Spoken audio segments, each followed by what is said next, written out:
mérite.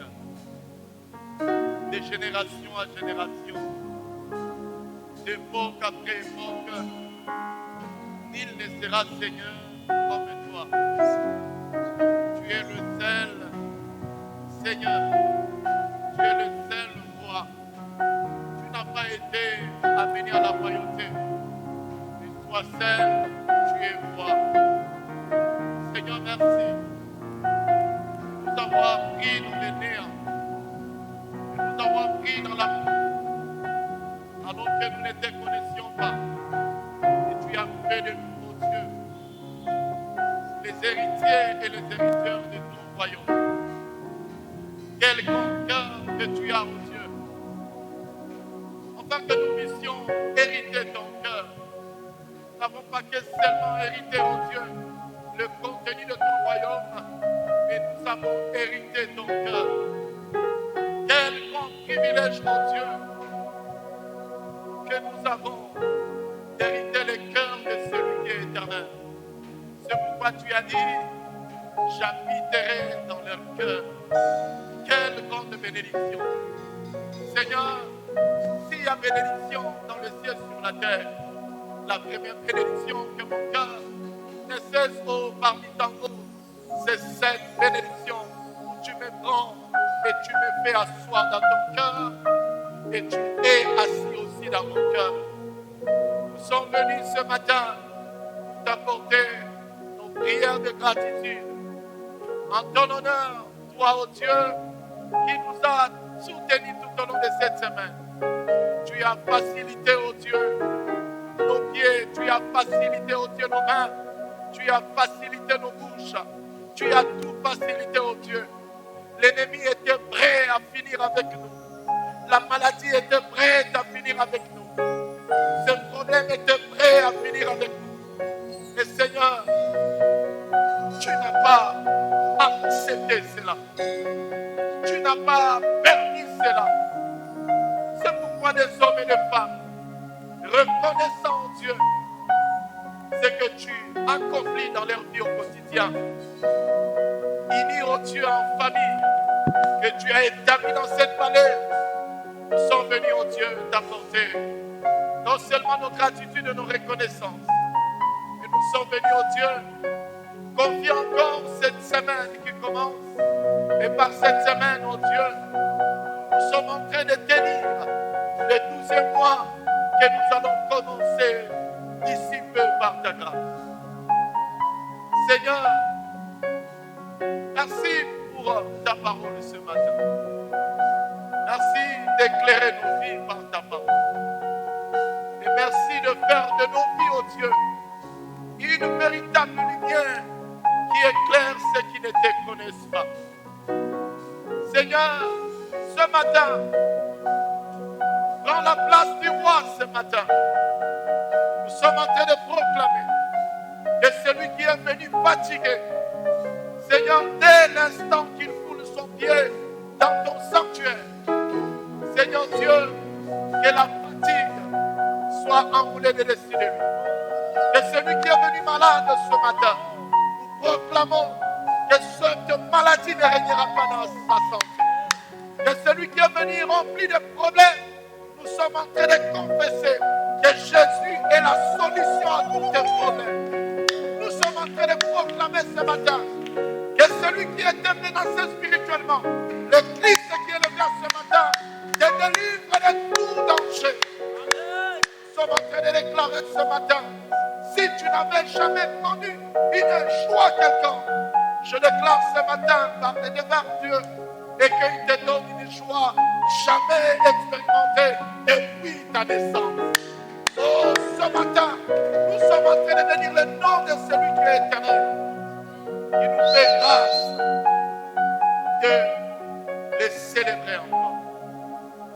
Père, bénis tous nos frères et nos sœurs, autant qu'ils nous suivent en virtuel par le média. Oh Dieu, merci pour chacune de leurs vies. Et merci pour ceux qui nous suivront en rediffusion. Père, nous tous, à tes pieds, nous voulons apprendre ta parole. L'onction de la la délivrance par ta parole soit au rendez-vous ce matin. Pour notre bien et pour le bien de ton nom, oh Dieu, dans cette vallée et au-delà de cette vallée. Au nom de Jésus-Christ, et le Saint acclame le Seigneur. Alléluia. Alléluia. Amen. Pouvons-nous rasseoir. Tutachukua nafasi. Alléluia. Amen. Nous bénissons le Seigneur, Tunambariki Mungu lui qui nous fait grâce yeye ambaye anatufanyia neema d'être là ce matin kuwapatia na asubuhi ya leo pour apporter la parole de Dieu. ili kuleta neno la Mungu. Béni soit Dieu Ili abarikiwe Mungu pour la vie de tout et chacun de nous. kwa maisha ya kila mmoja wetu. Béni soit Dieu Abarikiwe Mungu pour chacun de nous tous, kwa kila mmoja wetu, pour ce qu'il fait kwa yote ambayo anafanya pour le bien et l'avancement de sa parole au milieu kwa de nous. uzuri na uendelevu wa neno la Mungu katikati yetu. Alléluia. Amina. Alléluia. Amen. Alors nous pouvons nous saluer, nous accueillir Na mutuellement kwa sasa comme une tunaweza famille. kusalimiana Dis à na ton frère, kukaribishana tu es le bienvenu. kirafiki. Dis à ta sœur, tu es la bienvenue. Ambia ndugu yako ya kwamba anakaribishwa. Et dis à ton frère, tu rayonnes. Ambia pia kaka yako umeangaa. Peut-être qu'il ne l'a pas compris, mais dis-le-lui, tu rayonnes. Pengine hajaelewa lakini mwambie unaangaa. Vous savez, Gédéon était quelque part. Najua Gédéon était quelque part. Gideoni alikuwa nafasi Dans la Bible, ndani ya Biblia il était quelque part. alikuwa nafasi Il fulani ne savait pas que sa vie rayonnait. na yeye akujua ya kwamba maisha yake yanaangazia. Il fallut que l'ange vienne Iliomba malaika aje lui dire, amwambie tu rayonnes. wewe unangaa. Alors celui qui est à tes côtés, Dieu se sert de lui comme un ange ce matin. Na sasa yule ambaye uko pembeni yako Mungu anamtumikisha kama malaika Alors siku ya leo. dis encore, tu rayonnes de la gloire de Dieu. Mwambie unangaa kwa utukufu wa Mungu. Dis-le lui, tu rayonnes de la gloire de Dieu. Mwambie unangaa na utukufu wa Mungu. Alléluia. Amina. Alléluia. Amina. Amen. Amen. Alors 2 ou 3 textes vont nous accompagner Na sasa mashairi mawili ama matatu ambayo et tatusindikiza nous allons placer une parole. na tutaweka neno. Amen. Amina. Genèse 26, le verset 1 à 3. Mwanzo 6:1 mpaka 3 Ésaïe 54, na Isaya 54 le premier verset. kwanza moja yake Exode chapitre 23, na Kutoka 23 le verset 25 à 26. 25 mpaka 26. Matthieu chapitre 5, Mathayo sura ya 5 le verset 13 à 16. 13 mpaka 16. Je reprends encore. Nitarudilia tena Genèse 26, Mwanzo le 26 verset 1 à 3. moja mpaka 3 Ésaïe 54, na Isaya 54 le verset 1er. kwanza moja yake. Exode 23, Kutoka 23 verset 25 à 26. 25 mpaka 26.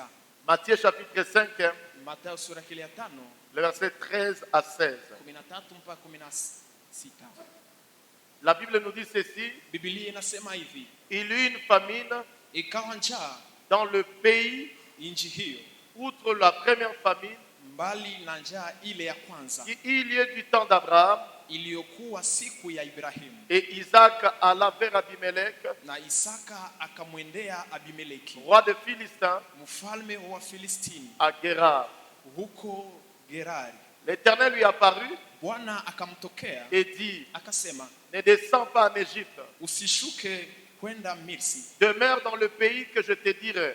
kaa katika nchi nitakuonyesha. Séjourne dans ce pays-ci, Kaa ugeuke katika nchi hii, je serai avec toi nami nitakuwa pamoja nawe et je te bénirai, na kukubariki, car je donnerai toutes ces contrées à toi maana nitakupa wewe na hizi vyote et ta postérité, na uzao wako, et je tiendrai le serment que je fais à Abraham ton père. nami nitakifanya imara kiapo nilichokifanyia Ibrahimu baba yako. Ésaïe 54, Isaya 54.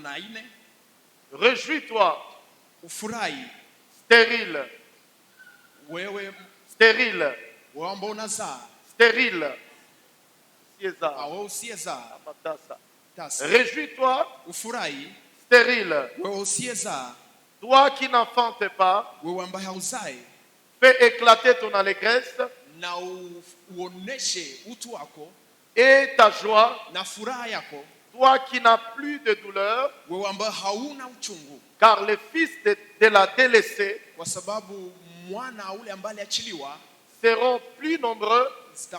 watakuwa wengi. Les fils de la délaissée, Zaidi ya wana watoto uzao, le uzao. fils de la délaissée uzao wa wale ambao waliachaliwa seront plus nombreux watakuwa wengi zaidi que le fils de celui qui est marié, zaidi ya wale ambao wana ambao ule ambaye aliolewa, dit l'Éternel. anasema wa milele. Exode 23, Kutoka 23 le verset 25 à 26. 25 mpaka 26. Vous servirez l'Éternel, Mutamtumikia wa milele votre Dieu. Mungu wenu, Il bénira votre pain atabariki mkate wenu et vos eaux, na maji yenu, et j'éloignerai la maladie du milieu de toi. na nitaweka magonjwa mbali na wewe. Il n'y aura dans ton pays ni femme qui avorte, Kutakuwa ndani ya nchi yako hata mwanamke mmoja ambaye atatoa mimba, ni femme stérile. hata yule ambaye hazai. Tu soulignes encore ni femme stérile seulement. Unatia kisari chini ya yule mwanamke ambaye hazai. Je remplirai le nombre de tes jours. Nitajaza hesabu ya siku zako. Matthieu chapitre 5, Mathayo sura ya 5 le verset 13 à 16. 13 mpaka 16. Vous êtes le sel de la terre. Nyinyi ni chumvi ya ulimwengu. Mais si le sel perd sa saveur, Na kama chumvi kipoteza, avec quoi la lui rendront-on? na tutamrudishia pamoja na nini? Il ne sert plus qu'à être jeté dehors Haina maana pasipo kutupwa nje et foulé aux pieds par les hommes. na kufunywanga na migulu pamoja na wanadamu. Vous êtes la lumière du monde. Nyinyi ni nuru ya ulimwengu. Une ville située sur une montagne Na mji ambao inaweka juu ya mlima ne peut être cachée. haiwezi kufichwa, Et on n'allume pas une lampe na hawezi washa taa pour la mettre sous les boisseaux, ili utie chini ya meza, mais on la met sous les chandeliers lakini wanaitia juu ya chandelier, et elle éclaire na inaangazia tous ceux qui sont dans la maison. wale wote ambao wako nyumbani. Que votre lumière luise Mwangaza wenu uangazie, ainsi devant les hommes, na vile mbele ya wanadamu, afin qu'ils vous voient vos bonnes œuvres kwa mwisho ili waangalie matendo yenu et mazuri, qu'ils glorifient votre Père na watukuze Mungu wenu qui est dans le ciel. yeye ambaye iko mbinguni. Frères et sœurs, Ndugu na dada, ça fait 2 mois, par la grâce de Dieu, inafanya miezi 2 kwa neema ya Mungu. Dieu nous a mis à cœur d'aborder avec nous tous Mungu ameweka moyoni kusema pamoja na sote ce thème, imada ma transformation, mabadiliko yangu, source de mon abondance professionnelle. chemu ya utele ya maisha yangu ya kazi. Il fera 2 mois, Tafanya miezi 2 jour pour jour. siku kwa siku, Le Seigneur est en train d'entretenir avec nous na Bwana iko nasema pamoja nasi autour du bienfait du professionnel. miongoni mwa uzuri wa kazi, Et nous bénissons grandement le Seigneur na tunabariki Mungu zaidi pour l'un des fils de cette église qui est une grande bénédiction pour nous, kwa mmoja wa wana wa kanisa ambao ni baraka kubwa kwetu mais qui sisi, est un professionnel aussi, lakini vile naye ni mwenye kazi mais cherchant à entrer dans la profondeur des Écritures. na kitafuta kuingia ndani ya kilindini ya maandiko. Il nous a abordé quelques voies qui nous conduira Na à ametuletea être des professionnels njia fulani ambazo zitatuongoza kuwa à wanakazi l'image de ce que Dieu veut. kwa mwongozi mwale ambao Mungu anapenda. Je voulais alors placer juste une petite Na parole, nilipenda niweke tu neno fupi comme un sous-thème. kama vile mada ndogo, Le voici. na tuiangalie De la stérilité kutokuza kwa utasa à l'abondance professionnelle. kwa utele wa kazi, De la stérilité kwa utasa à l'abondance professionnelle. na kwa utele wa kazi. Oh, frères et sœurs dans le Seigneur, Ndugu na dada ndani ya Bwana, dans le livre de Genèse, ndani ya kitabu ya Mwanzo on nous a parlé de la famine. wametuzungumzia njaa. La famine Njaa représente plusieurs nations. inatambulisha utambulisho fulani. Et le texte nous dit, na shairi natuambia au temps d'Abraham, kwa wakati wa Ibrahimu il eut une famine. kulikuwa njaa, Et outre la première famine, na zaidi ya njaa nyingine il eut une seconde famine. na kukuwa pia njaa ya Elle pili, s'est passée au temps d'Isaac. na ilipitika wakati wa Isaka. Souvenez-vous que Tukumbuke ya kwamba Isaac, il est le fils de la promesse. Isaka yeye ni mwana wa ahadi. En d'autres termes, Kwa msemo mwingine, Abraham était en train de chercher le fils de la promesse. Ibrahimu alikuwa anatafuta mwana wa ahadi, Et dans le Nouveau Testament, na ndani ya Agano Jipya Dieu nous a donné aussi le fils unique. Mungu alitupatia mwana wa pekee. Mais pour quelle raison? Na kwa nini? C'est pour qu'il n'y ait plus la famine. Ni kwa sababu pasikuwe na njaa, Pour qu'il n'y ait plus personne pasikuwe mtu qui ne puisse se dire, yeye ambaye atasema je n'ai personne pour me permettre d'être professionnel. sina mtu akuniruhusu niwe mwenye kazi, Je n'ai personne pour m'introduire dans une activité quelconque. sina mtu ambaye anaweza niingiza pahali pa kazi. De même qu'Abraham pour Israël.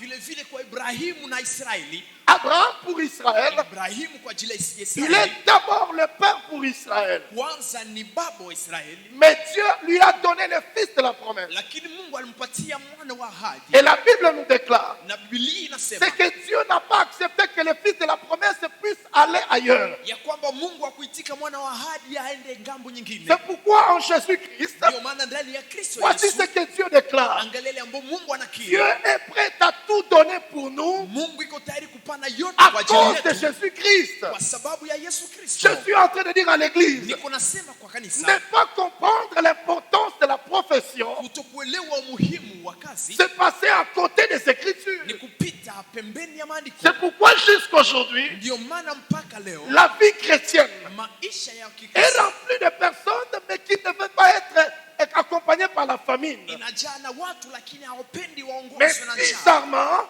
Na kwa mais kushangaza, bizarrement, kwa ce kushangaza sont eux qui réclament que la famine est dans leur maison. ni wao ndio wanalia na kusema njaa ni nyumbani pao, Et c'est cela, bien-aimé dans le Seigneur. na ni ile ndiyo ndugu na dada Dans ndani ya Bwana. Ésaïe 54, Ndani ya Isaya makumi la tano Bible na nous nne dit, réjouis-toi, Biblia inasema ufurahi, réjouis-toi, ufurahi, réjouis-toi, furahi stérile, wewe mtasa, stérile. we tasa. De ce texte, Na ishahiri je voulais introduire dans ce sens. nilipenda nifanye kiingilio ndani ya inaya. L'église semble être prise en otage, Kanisa inakamatwa ndani ya mafungo, alors que Dieu a dit sur elle, ijapokuwa Mungu alisema juu ya dans kanisa Matthieu 16, ndani ya Mathayo il 16, a dit, je bâtirai mon église, alisema nitajenga kanisa et langu, ni même les portes de ce jour de mort ne prévaudront pas contre na elle. hata milango ya jehanamu haitaifikia. Les portes de ce jour de mort, Milango ya watu c'est aussi la wakufa famine, pia ni c'est njaa, aussi la pauvreté, pia ni c'est umaskini, aussi l'imitation, pia ni c'est mipaka, aussi les larmes,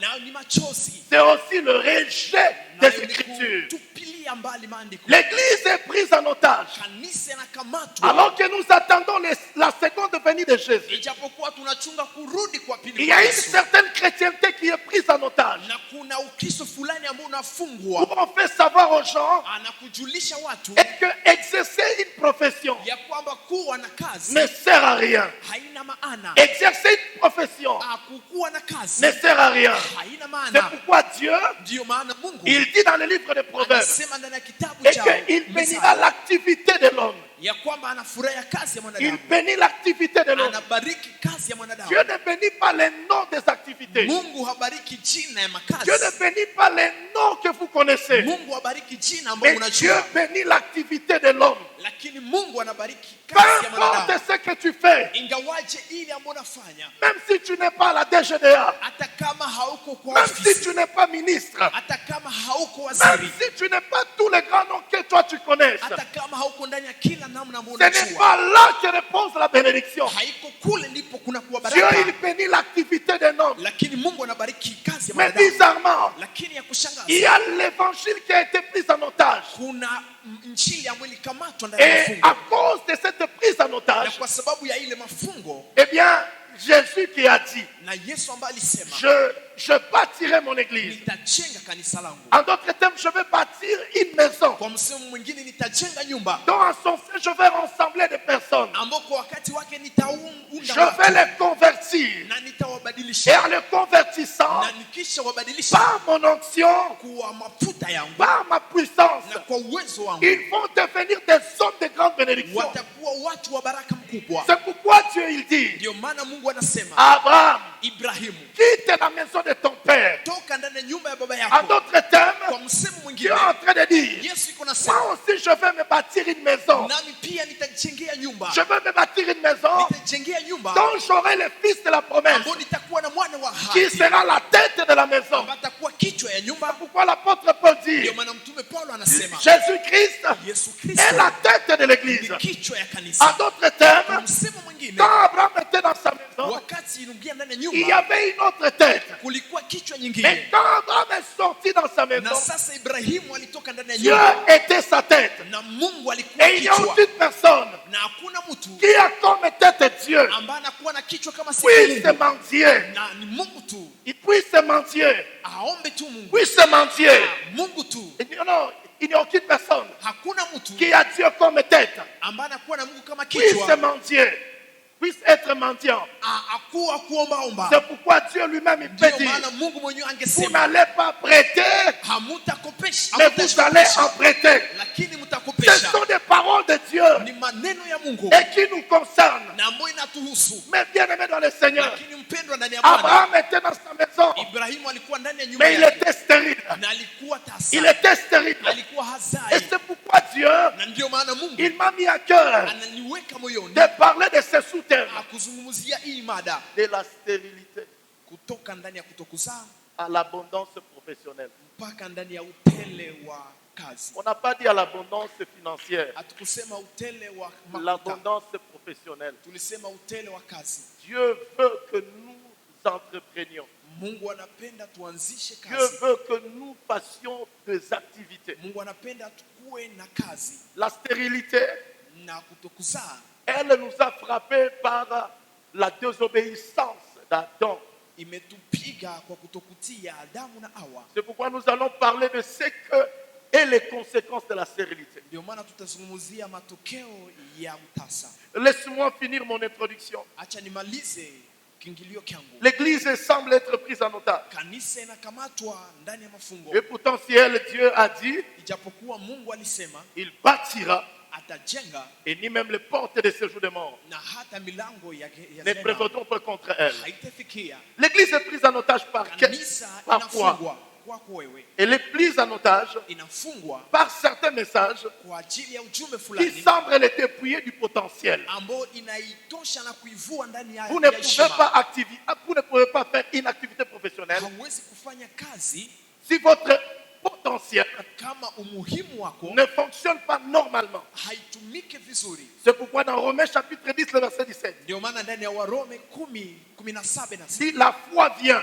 imani de inakuja ce que l'on attend, kwa namna ya kusikia, ce qu'on attend, c'est une dimension de potentiel. na kusikia ni kiwango ya muhimu, Et ce qu'on va exercer na ile ambayo tutaanza dépend de comment le potentiel a été éclairé. inalingana na namna gani muhimu C'est uliangaziwa. pourquoi je le dis toujours, Ndio maana ninasema kila siku, l'évangile ou la vie chrétienne n'est pas une petite histoire. maisha ya Kikristo haiko historia ndogo. Se convertir n'est pas une petite histoire. Kuokoka si historia ndogo, Mais malheureusement, lakini ole il y a la sasa, plupart de nous tous, kuna wengi miongoni nous mwetu avons été déviés tumepitishwa par pembeni certains messages kwa ujumbe fulani qui en nous étant adressés ambao imetuambiliwa et nous a directement dépouillés du potentiel. na imetutosha ndani ya Un umuhimu. peu comme on l'a toujours Ni dit. kama vile wanazua kusema, Dis-moi qui tu fréquentes. niambie wewe unakuwa na Je te nani, dirai droitement qui tu seras. na nitakwambia kweli kweli utakuwa nani. Montre-moi celui qui te nourrit par la parole de Dieu. Nionyeshe yule ambaye anakukulisha neno la Mungu, Je te dirai noir sur blanc. na mimi nitakwambia Il kweli suffit kweli. seulement de quelques années. Hakuna tosha tu miaka fulani, Assurément, na kweli tes potentiels vont commencer à opérer à la dimension de Dieu. umuhimu wako utaanza kutumika Bon, kwa kiwango ya peut-être que tu Mungu. ne l'as pas compris. Pengine haujaelewa, Laisse-moi te donner un exemple acha biblique. nikupatie tena. La Bible déclare, Biblia inasema les hommes forts, watu wa nguvu, au temps où David était en train d'aérer, kwa wakati ambapo Daudi alikuwa les anatawala, hommes forts watu wenye nguvu qui étaient quelque part, ambao walikuwa kuwe Ils nafasi sont fulani, allés vers David walienda mbele ya et Daudi ils ont dit à David, na wakamwambia Daudi, nous venons auprès de toi tunakuja mbele zako et nous nous soumettons à na toi. tunajishusha mbele La zako. Bible déclare Biblia inasema l'onction royale qui était sur David mafuta ya David ilikuwa les juu ya a Daudi, conduits à être appelés des héros et des vaillants. iliwabeba na kuwaita wanajeshi Frères na et sœurs dans le washujaa. Seigneur, Wapendwa ndani ya Bwana, montre-moi qui tu suis. nionyeshe nani Je unafuata, te dirai absolument. na mimi nitakwambia Soit kweli. tes potentiels vont être déviés. Pengine umimi wako utapitishwa Tu pembeni vas te concentrer autour des choses na utajitia kwa vitu qui vya n'est pas Bwana réellement ta vie. ambavyo vitaribisha, Tu vas commencer à danser na utaanza kucheza et tu vas commencer à penser Dieu. na utaanza kuwaza Mungu Il n'est pas concerné par la chose. ya kwamba hausiki na ile Et kitu, pourtant, ijapokuwa cette dimension ile kiwango t'a été accordée au imekupatiliwa dépend de ce que tu as écouté. kulingana na ile ambayo ulisikia. C'est pourquoi la Bible Ndio déclare maana Biblia la inasema foi vient imani de inakuja ce qu'on attend. kwa ile ambayo Et unasikia, ce qu'on attend na ile ambayo vient de la unasikia parole de Dieu. inatokana na neno En la d'autres Mungu. termes, Na kwa msimu mwingine, quiconque qui écoute bien la parole de Dieu, yule ambaye anasikia vizuri neno la rien Mungu, ne peut lui être impossible. hakuna kitu kinaweza kuwa kigumu Quiconque qui kwake. écoute réellement la parole Yule de Dieu, anasikia neno la Mungu, rien ne peut lui être hakuna kitu impossible. kigumu kwake. Aucune activité ne peut échouer. Hakuna kazi anayezishinda, Aucune activité ne peut hakuna échouer. kazi Je anayezishinda. ne suis pas en train de dire qu'il ne va pas rencontrer Siku des nasema problèmes. hata kutana na shida, Je ne suis pas en train de dire qu'il ne va pas pleurer. sisemi hata lia, Mais la Bible me déclare, lakini Biblia yangu mon nasema Dieu, Mungu il wetu changera des larmes atabadilisha en machozi sujet de joie. kwa namna ya Mon furaha. Dieu, Mungu wetu il change des larmes en sujet de joie. kwa furaha. Oh, frères et sœurs, Mungu na dada, nous sommes dans une très grande difficulté. tuko ndani ya gumu mkubwa. Beaucoup de personnes, Watu wengi ils se sont disqualifiés. wamejiweka na kujikataa. Ce n'est pas que Dieu les a disqualifiés, Kusema ya kwamba Mungu mais c'est aliwashindisha, la qualité de la parole qu'ils ont écoutée lakini ni hali ya neno ambayo walisikia a engendré un esprit ilikutanana na neno qui n'est pas de la nature de Dieu ambayo si kutokana na Mungu, à se disqualifier ambayo inaweza et kuacha à kuvunja commencer moja à se voir selon la disqualification. na kuanza kujiona namna ya kuvunjika moyo. Deuxième chose dans mon introduction, Kitu kimoja ndani ya kiingilio Luc changu, chapitre 14. Luka 14. Écoutez, je méditais ça et je disais, Seigneur, Sikia, nilikuwa naitafakari, je nilisema disais, Seigneur, aide-nous utusaidie à lâche hapa kunyashi dans cette vallée ndani ya hii jangwa, au regard de toutes tes attentes, kwa namna yote ambayo unatuchunga kwetu, qu'il n'y ait personne qui rate cette compréhension. pasiwe mtu ambaye atakosa iuelevu. Luc chapitre 14, Luka sura ya le verset 14 17. 17. Et puis nous allons sauter, nous allons lire 22 et 24.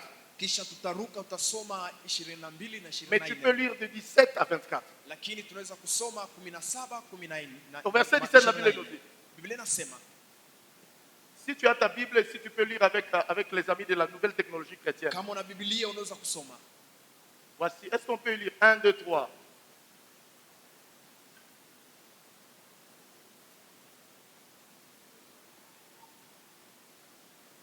Est-ce qu'on peut lire à haute voix? On commence. 1, 2, 3. Kwa wakati alipotamani akatuma na kusema, 2 points. Restez là-bas. Restez là-bas. Restez là-bas.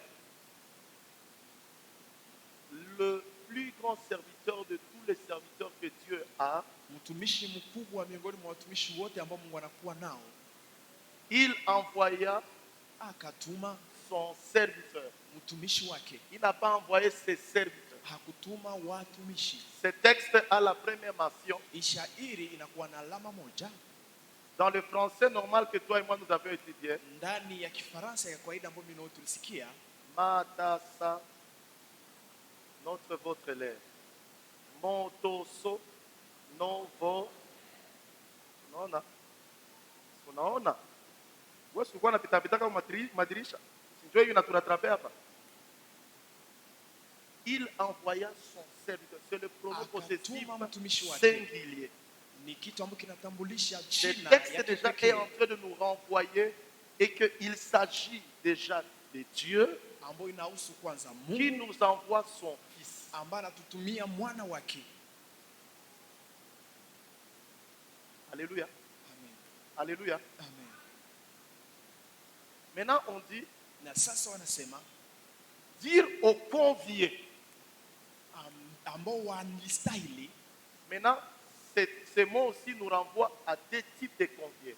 Na Le- hii inatuambia kwa watu mbili ambao Le wanastahili. premier type de conviés, ce sont les Juifs. Wa kwanza ambao wanastahili ni Wayahudi. Dans Jean 3, Ndani ya Yohane. dans Jean 1er 12, Ndani ya Yohane wa kwanza on ne 12 va pas mettre, mais on va le dire. hawatatupatia, lakini utaisema. Il est venu chez les siens, Alikuja kwa walio wake et les siens ne l'ont point reçu. na walio wake hawakumpokea.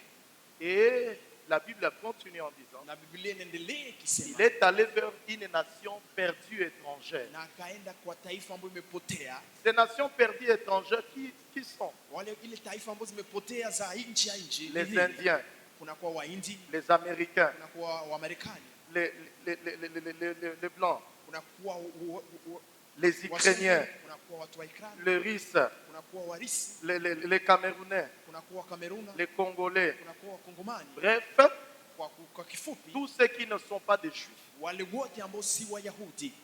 Mais maintenant, la question que nous devons nous poser, Na sasa swali ambayo inabidi tujiswali, j'aime toujours nous la poser chaque jour. na ninazoea kuiswali mara nyingi, Quand on peut ouvrir ta tête et ma tête, kwa wakati wanaweza kufunua kichwa yako na kichwa yangu, je vous ai dit que la médecine nous a aidés à savoir na nilisema uganga ilitusaidia kujua et que tous ceux qui sont sur la terre, ya kwamba wote ambao wako chini ya jua ils ont un cerveau wanakuwa na kichwa qui pèse 500 grammes. ambao inakuwa na kipimo kimoja. Mais maintenant, Na sasa la Bible nous dit, Biblia inasema à l'heure du souper, kwa wakati ule il envoya son serviteur dire aux conviés, akamtuma mtumishi wake aambie kwa wale ambao wanastahili, venez, muje, car kwa tout sababu est déjà, yote tout est déjà, ni tout tayari, est déjà, yote ni tayari, tout est déjà. kwa sababu yote ni tayari. Bien-aimés dans le Seigneur, Wapendwa ndani ya Bwana, de la stérilité à l'abondance professionnelle. kwa utasa mpaka kwa utele wa kazi. La Bible nous révèle comme quoi que la table, elle est déjà prête. Biblia inatufunulia kwamba meza ni tayari. C'est-à-dire quoi? Ni kusema nini?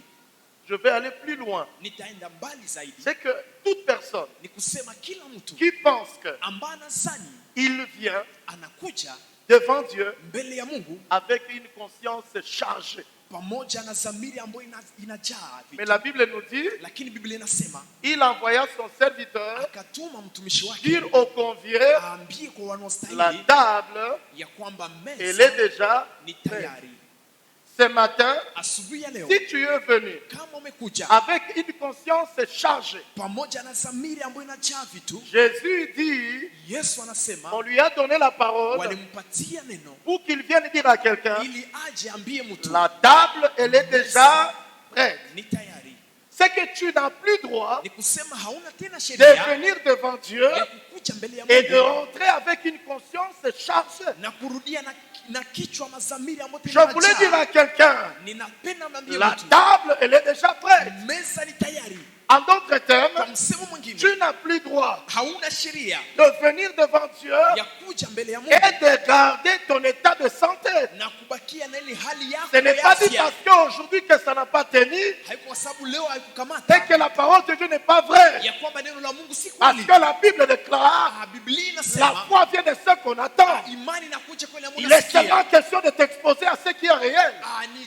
Ni swali tu ya kukua Tu kwa ile ambayo verras ni que kweli. cette maladie Na utaangalia ile magonjwa finira par te laisser. itamalizika C'est kuacha. pourquoi je déclare sur Ndio toi maana ninakiri juu et je yako continue à na déclarer, ninaendelea tena peu kukiri importe ce qui te secoue, ingawaji ile ambayo par le inakutatiza mandat que Dieu m'a donné sur vos vies, kwa mamlaka ambayo peu wanipatia juu ya importe maisha le nombre yenu. de fois où tu es hospitalisé, Ingawaji namna yote ambayo peu importe le nombre de fois où tu es hospitalisé, ingawaji mara ngapi umeenda mais je hospitali, déclare sur toi, lakini nakiri juu je yako lève ma main de Dieu sur toi, ya kwamba ile tu mikono juu ne yako mourras pas, hautakufa, tu vivras, utaishi, tu ne mourras pas de cette maladie, hautakufa na ile tu ne magonjwa, mourras pas de cette situation. hautakufa na ile. Dieu m'a dit, Mungu ameniambia nous ne mourrons pas, hatutakufa, nous allons vivre. tutaishi, N'importe ce qui se passe, ingawaji ile ambayo inasema juu yako. la table, elle est déjà prête. Meza ni tayari, La table, elle est déjà prête. meza ni tayari. Ne te qualifie pas au bas de ta stérilité. Usijitie pembeni kwa sababu ya Ne te kutokuzaa kwako, qualifie pas au bas de ta stérilité. na usishinde kwa sababu ya kutokuzaa La kwako. table est prête de venir. Meza inatafuta utasema La paix de Dieu est disponible pour toi. amani ya Mungu iko kwa ajili Mais il yako. faut que tu sois dans sa Lakini maison. inabidi ukuwe ndani ya nyumba Si yake. tu ne pars pas dans sa maison, Kama haungii ndani ya nyumba tu ne yake, vas pas sortir de la stérilité. hautatoka ndani ya utasa. Ne te réjouis plus jamais. Usifurahie kamwe. C'est pourquoi j'annonce sur toi. Ndio maana ninasema Tu juu ne yako, figures plus.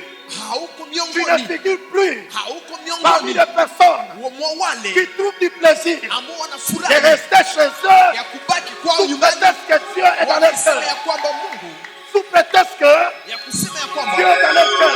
Mungu ni Toutes Mungu les ndani ya roho. personnes, Wale watu toutes les personnes watu wote en qui Dieu demeure. ambao Mungu anaketi ndani wao. Romains chapitre 8, Waroma verset 14. na 14, La Bible déclare Biblia inasema ceux qui sont conduits par le wale Seigneur. ambao wanaongozwa na Bwana, Le Saint-Esprit Roho nous Mtakatifu conduit dans sa maison. anatuongoza ndani ya Si nyumba yake, jusqu'à présent, na mpaka le sasa Saint-Esprit Roho Mtakatifu ne te conduit pas vers le lieu aongoze mbele ya où la nafasi table elle est prête. ambao meza iko tayari. C'est-à-dire que ce n'est pas le Saint-Esprit. Sema si Roho Mtakatifu, C'est-à-dire que ce n'est pas la ni parole de kusema Dieu. si neno la Mungu, C'est-à-dire que ce n'est pas la parole de Dieu. kusema si neno la C'est Mungu. pourquoi je voulais annoncer à Ndio maana quelqu'un. nilipenda niambie Nous mtu, sommes dans une vie, tuko ndani ya nous maisha sommes appelés dans une vie na chrétienne tunaishi ndani ya où maisha ya le Kristo, Dieu m'enseigne. ambapo Mungu Il ananifundisha me dit la table, elle est déjà prête. na ananiambia meza ni tayari.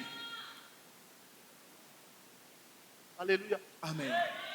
Ne te dis plus jamais Usijiambie kamwe et que ta vie est en train de marcher dans l'impudicité parce que tu n'as rien. Non, tu n'as pas compris les Écritures. maisha yako iko natembea ndani ya washirati kwa sababu una kitu. Hapana, ni kwa sababu elewa La maana table, elle est déjà prête. meza ni tayari. Dieu peut te donner une satisfaction Mungu anaweza kutupatia kutosheleka de telle à 5 heures kwa zaidi, ambapo devant la sollicitation de la chair. mbele ya kuitwa na mwili Que tu puisses dire, na useme ce n'est plus moi qui vis, si mimi mais c'est ninaishi, Christ qui vit en moi. lakini ni Kristo ambaye anaishi ndani mwangu. Frères et sœurs, la table, elle est déjà prête. Meza ni tayari. Tout dépend de où tu entres. Yote inalingana na nafasi Et ambapo tout dépend unaingia, de ce qu'on t'enseigne. na inalingana na ile ambayo unafundishwa Et la qualité de ce qu'on t'enseigne. na namna ile ambayo La unafundishwa manière selon que ta foi y converge. na namna imani yako inaenda. Alors soit, Na sasa pengine ça te maintiendra dans la stérilité. itakubakiza ndani ya utasa, Soit ça fera élever ta foi. pengine itainua maisha yako. Frères et sœurs, Ndugu na dada, la table est déjà prête, veut dire meza ni tayari. la crainte de Dieu est disponible.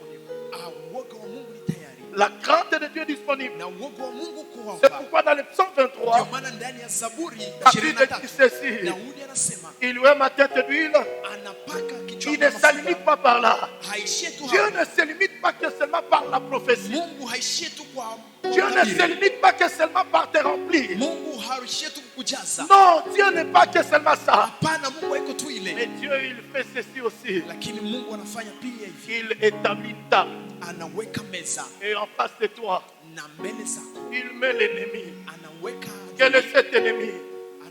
Quel est cet ennemi? ni ule adui. Ni nani? Je peur. Ninawoka Quand je vois une sœur, wakati naona je commence à trembler. ninaanza kutetemeka. Quand je vois l'argent qui n'est pas le mien, Wakati naona pesa je commence à trembler. ninaanza Je kutetemeka. me dis, Seigneur, est-ce que moi aussi Nasema, Bwana, j'obtiendrai? tena mimi nitaweza Mais je kupokea peux dire hizi pesa. ceci. Na naweza kusema Je hivi, vis tout par celui qui me ninaweza yote fortifie. kwa namna ananipatia Je nguvu. vis tout par celui qui me Ninaweza fortifie. yote kwa namna En d'autres ananipatia termes, nguvu. je suis en train Kwa de dire, msemo mwingine niko oh, nasema, je suis un témoignage mimi ni ushuhuda de l'éternel wa Bwana pour ma génération. kwa ajili ya kizazi Alors, changu. Na je ne sasa vais pas me compromettre ici. sitaji Parce que là où l'éternel m'amène, kwa sababu ule ambao c'est plus ananibeba glorieux plus qu'aujourd'hui. ni zaidi kwa leo. Là où nous allons avec Dieu, Mahali ambapo tunaenda na Mungu ça s'appelle la vie éternelle. kunaitwa maisha La ya vie milele. éternelle, Maisha ya c'est milele plus que la vie ni présente. zaidi ya maisha La ya vie sasa. présente, Maisha ya sasa elle est passagère. inakuwa ya Mais dans kupita, ce qui est passager, lakini kwa namna ya Dieu a kupita résolu ceci. Mungu Il a amesuluhisha résolu hivi. de faire de moi la tête. Amesuluhisha Et kufanya non wewe jamais la kichwa, queue. hapana Il mkia. a résolu de faire de moi le Amesema premier. atakufanya wewe Et wa non kwanza, jamais le dernier. hapana wa mwisho. Oui, je traverse ce Kweli moment. ninapitia Mais j'ai wakati, une vocation. lakini ninakuwa na J'ai une fursa. vocation. Ninakuwa na J'ai fursa une ingine. vocation en Jésus. Niko na maombi kwa Je Yesu. même que Jésus est la tête. Zaidi Kristo Oh, ni si je kichwa. finirai par être la tête. Na mimi pia nitakuwa Je ne kichwa. sais pas si c'est laquelle domaine. Sijue kama ni nini. Mais lorsque je comprendrai le Lakini domaine, wakati nitaelewa,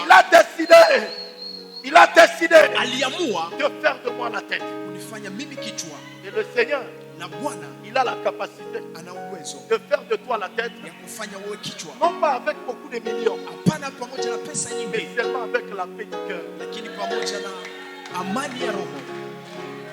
Frère, Ndugu, le Seigneur Bwana peut faire de toi la tête, anaweza kufanya wewe non pas kichwa, avec beaucoup de maisons, hapana pamoja na mais nyumba nyingi, juste même avec un ami. hata na nguo moja. Tu n'as pas lu dans la Bible, Haukusoma ndani ya Biblia? Israël a marché pendant 40 Israeli ans, walitembea miaka et la Bible 40 déclare, na Biblia inasema leur ami ne s'était pas Israël. mavazi yao Je voulais dire à quelqu'un, Nilipenda kumwambia ça mtu, c'est la dimension du hii ni contentement. kiwango ya Ça c'est kufurahia, la dimension du hii ni contentement. kiwango ya kufurahia.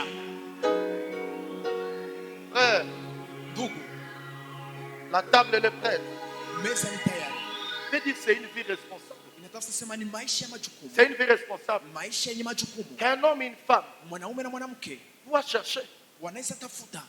C'est pourquoi la Bible nous dit, Ndio maana Biblia inasema à l'heure du souper, kwa wakati ule à l'heure du souper, kula, wakati wa kula, la Bible est en train de nous dire, Biblia inasema hivi, avant la seconde venue de Jésus, mbele ya kuja kwa pili kwa parce qu'il Yesu, y a deux dimensions de kwa souper qui sababu nous kuna attendent. kiwango mbili ya kuja ambayo inatuchunga. Il y a la dimension du 1000 ans, Kuna kuwa kiwango ya miaka il y a aussi la dimension de l'éternité. na kuna kuwa pia kiwango ya Mais ya avant milele. ces deux dimensions, quand le Seigneur m'enseigne, Na mbele ya ile viwango mbili wakati Bwana alikuwa il y anifundisha, a aussi également la dimension de notre temps de parcours sur la terre. na kuna kuwa kiwango ya wakati wetu wa kuishi hapa duniani, À l'heure du souper, wakati wa kula, à l'heure du souper, wakati wa kula, avant la seconde venue de Jésus, mbele ya sherehe ya pili ya Yesu, avant la seconde venue de Jésus, mbele ya kuja kwa pili kwa Yesu, Dieu révèle à l'église Mungu anafunulia kanisa la table de prête. meza tayari.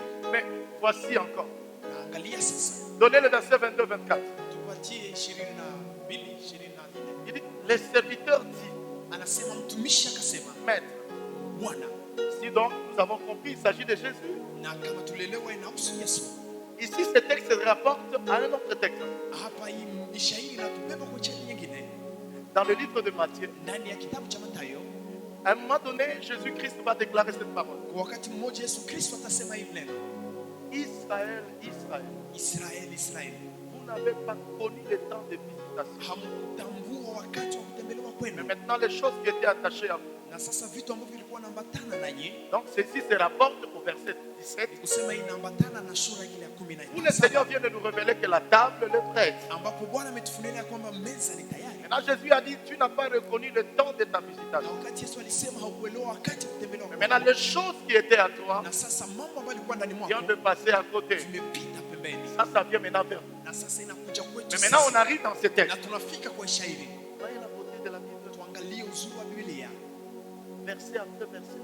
Shairi baada ya shairi. Voyez la beauté de la Bible. Tunaangalia uzuri wa Biblia. Donc, si tu n'es pas au bon endroit, Ni kusema kama hauko mahali pazuri, la beauté des Écritures, uzuri wa neno la la délivrance qu'elles contiennent, mabadiliko ambayo inakuwa nayo elle peut te donner un style de foi inaweza kupatia mtindo wa imani qui n'est pas la foi à laquelle Dieu t'attendait pour faire avec toi des choses. ambao si imani ambayo Mungu alikuwa kuchunga ili afanye nao vitu vikubwa. Il dit, les serviteurs disent, Anasema watumishi wakasema, Maître, Bwana, ce que tu as ordonné ile ambao uliamuru a été fait. ilifanyika. Il y a encore de la place. Kuna kuwa tena nafasi. En d'autres termes, Kwa msemo mwingine, ce texte est en train de parler. hii shairi kunapenda kutuambia Ne pense pas que usizani ya kwamba ta situation est déjà finie dans la barre des situations qui peuvent être solutionnées par Dieu. hali yako ni miongoni mwa hali ambazo haziwezi pata suluhisho. J'ajoute aussi également un élément. Ninaongeza tena, Toutes les personnes qui nous ont dit ici dehors, watu wote ambao walituambia hapa nje, vous les voyez, ils marchent avec le réveillez-vous. munaangalia wanatembea pamoja, muamke, Ils vous disent ceci. wanakuambia hivi, Non, hapana, il ne faut plus chercher quoi que ce soit. usitafute tena kitu Il y kingine. a déjà l'ISA 44, Kunakuwa namba fulani et bien la place est déjà finie. na sasa nafasi shaisha. La Bible déclare. Biblia inasema Et il y a encore quoi? na kuna Il nafasi, y a encore quoi? kuna nafasi Il nyingine, y a encore quoi? kuna nafasi nyingine. Si tu as quelqu'un, un membre de ta famille qui est là-bas, Kama una ndugu wako wa jamaa wako huko, ne pense pas que quand il va mourir, il va aller au ciel. usiseme wakati atakufa tenda mbinguni. Avec ce potentiel déjà déguisé là, Kisha ile muhimu ikishafunikwa, le ciel là des yeux. hapa si tena mbingu, Dieu dit il y a encore de la place. kunakuwa tena nafasi. Naturellement, ça veut dire, Kwa kweli natafuta sema, humainement veut dire, kiumutu natafuta sema, même si je pensais que mon cerveau ne peut rien produire pour inactivité, hata kama nilisema kichwa yangu haiko nguvu kwa ajili ya kazi, même si je pensais que, au hata kama fait, nilizani moi je ne peux pas produire quoi que ce soit. mimi siwezi kutoa kitu fulani, Dieu dit, lakini Mungu anasema de la stérilité kwa utasa à la à l'abondance ou à la fécondation professionnelle. kwa mwisho anaishia kwa maisha tele ya kazi, Il y a encore de la place. kunakuwa tena nafasi nyingine. Voici le verset 23. Angalia 23. Et le maître dit au serviteur, Na Bwana akaambia watumishi, va dans le chemin mwende kwa njia et le long de haie, na kwa ule urefu wake et ce que tu trouveras, na kwa ile ambayo utapata contre-les, uilete uizogelee d'entrer, kuingia afin que ma maison kwa ili nyumba yangu soit remplie.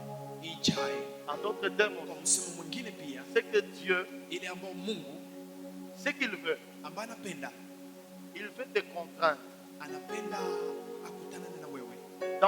Dans ma Bible hébreu, Ndani ya kitabu yangu Kiebrania, le mot contraindre ile neno tanana veut dire ceci: natafuta sema hivi, agir avec force, kutumika pamoja na nguvu, mais avec amour. lakini pamoja na upendo. C'est tout ce que le Seigneur fait quand il nous prêche la parole de Dieu. Ni ile ambayo Mungu anafanya wakati anatuhubiri neno la Mungu. Lorsque nous refusons de croire à Dieu, Wakati tunakataa kumwamini Mungu, c'est pourquoi la Bible nous dit, ndio maana Biblia inasema le Saint-Esprit de Dieu nous convainc. Roho wa Mungu anatushawishi. Le mot convainc veut dire, Ile neno kutushawishi natafuta il sema utiliser la force, kutumikisha nguvu mais sans pour autant briser la personne. bila kuvunja mtu, Utiliser la force, kutumikisha nguvu mais sans pour autant le lui obliger de. bila kumshurutisha. C'est pourquoi chaque fois que le Seigneur, quand il veut te parler, Ndio maana kila wakati ambapo Mungu anapenda aongee na wewe, tu attends cette voix qu'on a toujours dit, la voix intérieure, unasikia hii sauti ambayo unasema ni sauti ya ndani qui te dit toujours, ambayo inakuambia mara nyingi, tu veux rester toujours dans cette vie-là. kwa nini unapenda ubaki tu ndani ya ile maisha. Et puis à un moment donné aussi, Na kwa wakati mmoja tena une autre voix vient nyingine sauti inakuja et il te dit, na inakuambia continue dans cette voie, c'est la meilleure. hapana, uendelee ndani ya ile njia, ni njia nzuri. Frères et sœurs, Ndugu na dada, et le maître dit au serviteur, na Bwana akaambia watumishi, va dans les chemins mwende ndani ya ile njia, et les longs de haies. Les longs de haies aussi veut dire na kwa udelo de rena tafuta sema ôter la voix. kutosha apazia Dans la loi mosaïque, ndani ya sheria ya Mosaiki. ceci reprend même 2 Corinthiens 3, 18. Hii inarudilia kwa Wakorinto wa pili 3 mpaka On ne va pas 18. mettre, mais nous allons quand même le paraphraser. Hawataweka lakini utaisema tu kidogo. Tous qui avons le visage découvert. Kwa wote ambao walikuwa na uso ambao Ça, zimekazia. c'est la première mention de cette affaire. Hii ni mwito wa hii. Et la deuxième mention, la troisième, va parler comme une avenue, comme un lieu, Itaonesha maisha kama nafasi fulani. un endroit où il n'a venu. Nafasi fulani. Mais la première mention, c'est que, il dit, les longs de haies. Na alama ya kwanza inasema Là où il y a une voile, wakati kuna kuwa où pazia quelqu'un ne sait pas voir loin que possible. ambao mtu hawezi kuona mbali zaidi. Alors, le maître dit au serviteur, Na sasa Bwana anamwambia mtumishi, va dans les chemins enda kwa ile njia et les longs de haies, na kwa ile pazia et ce que tu trouveras, na ile ambayo utafuata montrez-les d'entrée, na uilete kuingia afin que ma maison soit remplie. ili nyumba yangu ijae. 24, 24 soit ça va être alors au verset qui vient.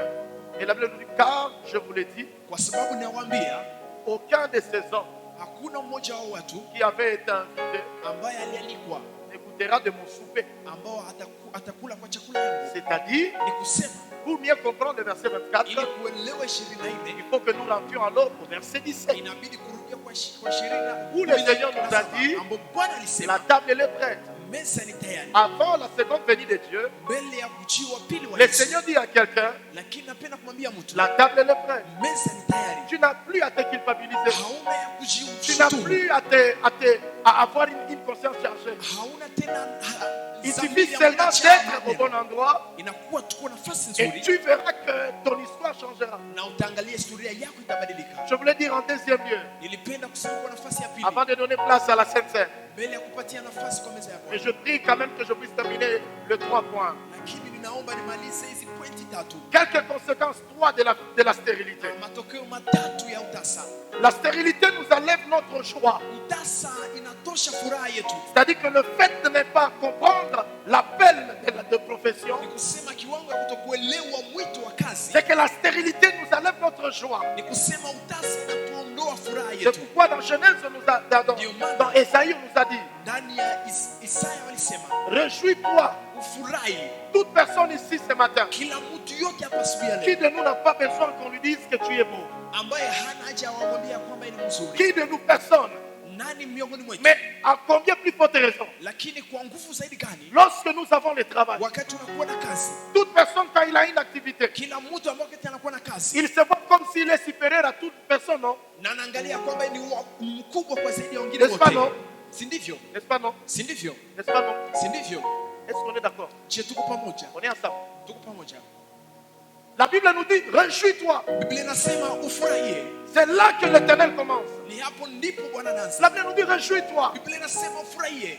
Pourquoi le Seigneur commence par la réjouissance? Kwa nini Bwana anaanza kwa kufurahia? Parce qu'il y a la stérilité qui a enlevé la joie. Kwa sababu kuna utasa ambao uliondoa furaha. Il y a beaucoup de personnes qui veulent travailler, mais ils ont une autre compréhension de la Kuna profession. watu wengi ambao wanapenda kutumika lakini wanakuwa na ingine namna ya kuelewa ya kazi. Je vous ai toujours dit ici, Ninawazia kuambia hapa, travailler kutumika n'est pas le fait d'être dans le bureau climatisé.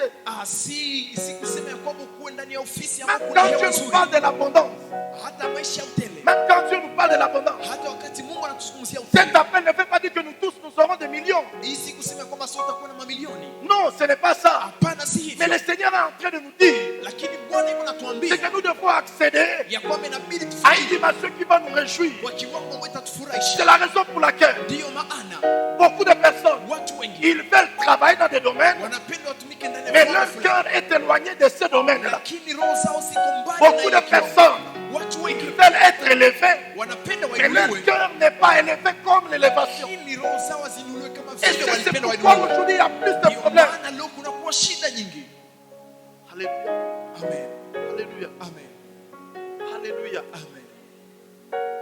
La stérilité, Utasa, son travail, kazi yake c'est de venir nous enlever notre joie. ni kukuja kuondoa furaha yetu. C'est pourquoi le Seigneur commence par notre nature. Ndio maana Bwana anaanza na utu wetu. Il commence par notre nature Anaanza na utu wetu. avant de nous rappeler ce qui brise notre nature. Mbele atuonyeshe kwa jambo inavunja Le utu wetu. Seigneur commence à nous rappeler notre identité spirituelle Mungu anaanza kutumbusha hali yetu na anwani yetu ya avant kiroho. de nous montrer ce qui brise notre identité. Mbele atuonyeshe jambo inavunja anwani yetu. Le travail, Kazi, le manque de travail, kukosa kazi, le manque d'une activité kukosa kazi fulani semble emporter notre joie. inaleta Et le kubeba furaha. Seigneur commence d'abord à dire, Na réjouis-toi. Bwana anaanza kutuambia ufurahi. Ça, c'est la première conséquence de la stérilité. Ili ni kitu ya kwanza. Deuxième conséquence, Kitu ya pili, la stérilité utasa est triste. inafanya mtu Le akasirike. fait de ne pas comprendre l'appel à la profession, Namna kutokuelewa mwito wa kazi elle le rend triste. inafanya mtu asirike. Rapidement, Genèse 42, le verset 28. Genèse 42, le verset 28. Mwanzo 42, 20. La Bible parle des fils de Jacob. Biblia inatuzungumzia wana wa Ils Yakobo sont allés en Égypte. ambao walienda Misri Joseph les a vendus la nourriture. na Yusufu aliojisha chakula. Ils ne l'ont pas encore connu.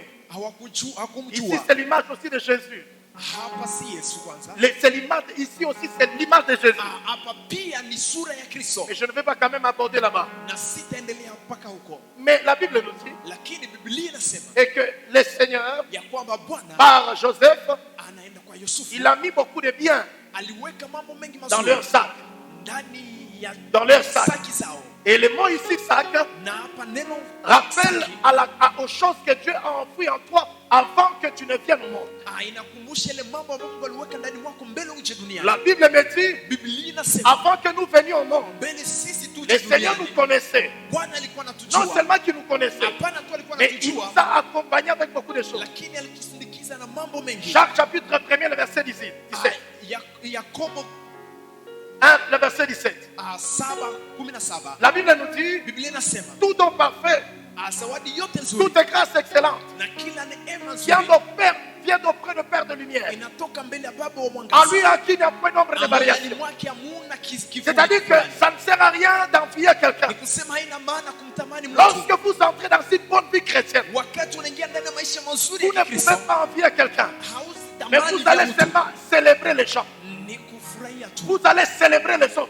Mutashangilia Vous wengine. allez célébrer celui qui fait bien. Mutashangilia kwa yule ambaye Vous anafanya allez vizuri. célébrer celui qui reconnaît l'identité de Dieu en lui. Mutashangilia yule ambaye anatambua anwani ya Mungu ndani mwake. Et la Bible nous dit, Na Biblia inasema toute grâce excellente. kila neema yote Il y a des nzuri, personnes kuna watu qui sont sur la terre. ambao wako Ils duniani ne sont pas nés dans de bonnes familles, hawakuzaliwa ndani ya jamaa mais nzuri, ils ont étonné le monde. lakini wameshangaza Ils ont dunia. étonné le monde. Wameshangaza dunia. Ils ont étonné le monde. Wameshangaza Et dunia. le monde est en train de s'inspirer d'eux. Na dunia iko na tamani Et le kuangalia. monde est en train de s'inspirer d'eux. Na dunia iko naangalia kwao. Le monde est en train de prendre ce qu'ils ont fait Na dunia iko natoa mfano kwa ambao pour en walifanya faire sortir d'autres. ili watoshe mambo nyingine. Même ce sont dans le Seigneur. Ndugu na dada ndani ya Bwana, Pour être un chrétien kuwa Mkristo dans le professionnel ndani ya kazi d'une manière abondante, kwa namna ya utele à l'appel de notre Dieu, kwa mwito wa Mungu c'est que wetu, nous n'avons pas à envier, ni kusema hatuna ya mais kutamani nous vya pouvons watu, apprécier, lakini inabidi nous pouvons tufurahie, demander conseil inabidi tuombe shauri pour que nous puissions marcher ili tuweze kutembea conformément à ce que tu as placé à nous.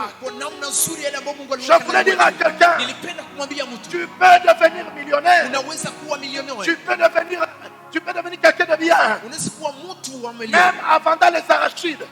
ukiuzisha hata Tu peux devenir quelqu'un de bien, unaweza kuwa mtu mzuri, même avant dans de l'eau de Maï Matalala. hata ukiuzisha maji, Tu peux devenir quelqu'un de bien, unaweza kuwa mtu mzuri, même en faisant la menuiserie.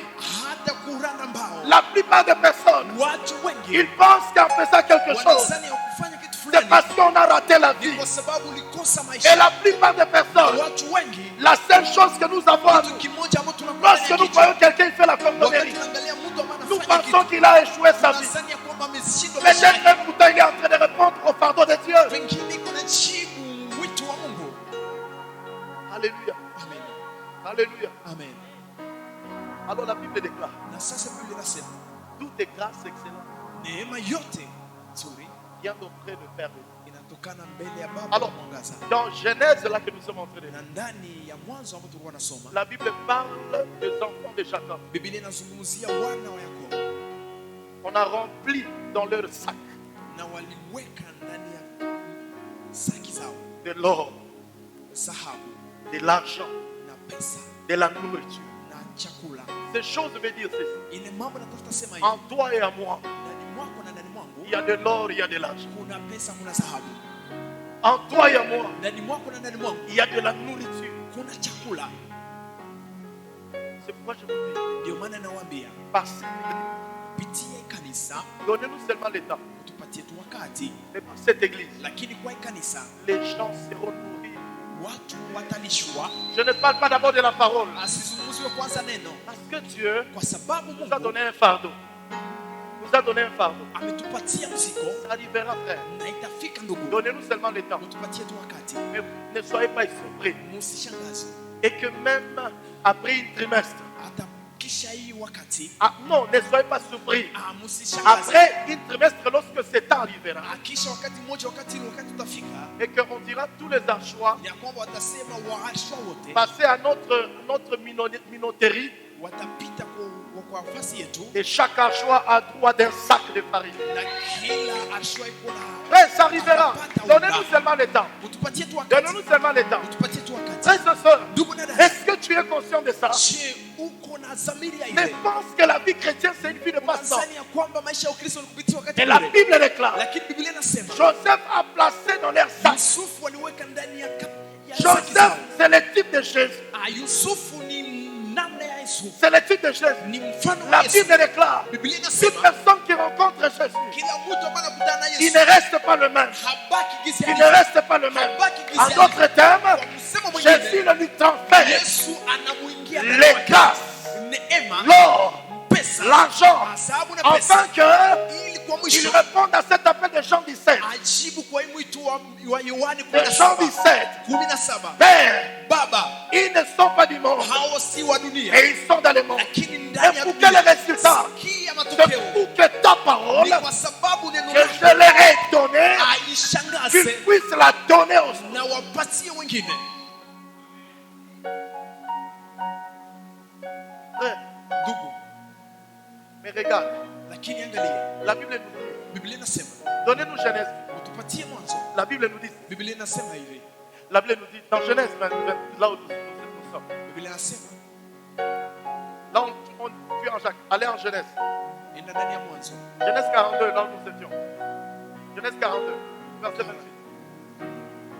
Rapidement pour que vous ne venez pas m'accuser ici le temps, ici, parce que je n'ai pas été là. Là où je prêchais Mwanzo les jeunes. Alors, 42. la Bible déclare, non, 28. Genèse 42, le verset 28. 42:28. Merci. Il dit à ses frères, Anaambia ndugu zake, mon argent pesa zangu a été rendu. ilirudishwa. Et le voici Na usiangalie dans mon sac. ndani ya saki yangu. Alors, Na sasa le cœur fit en défaillance.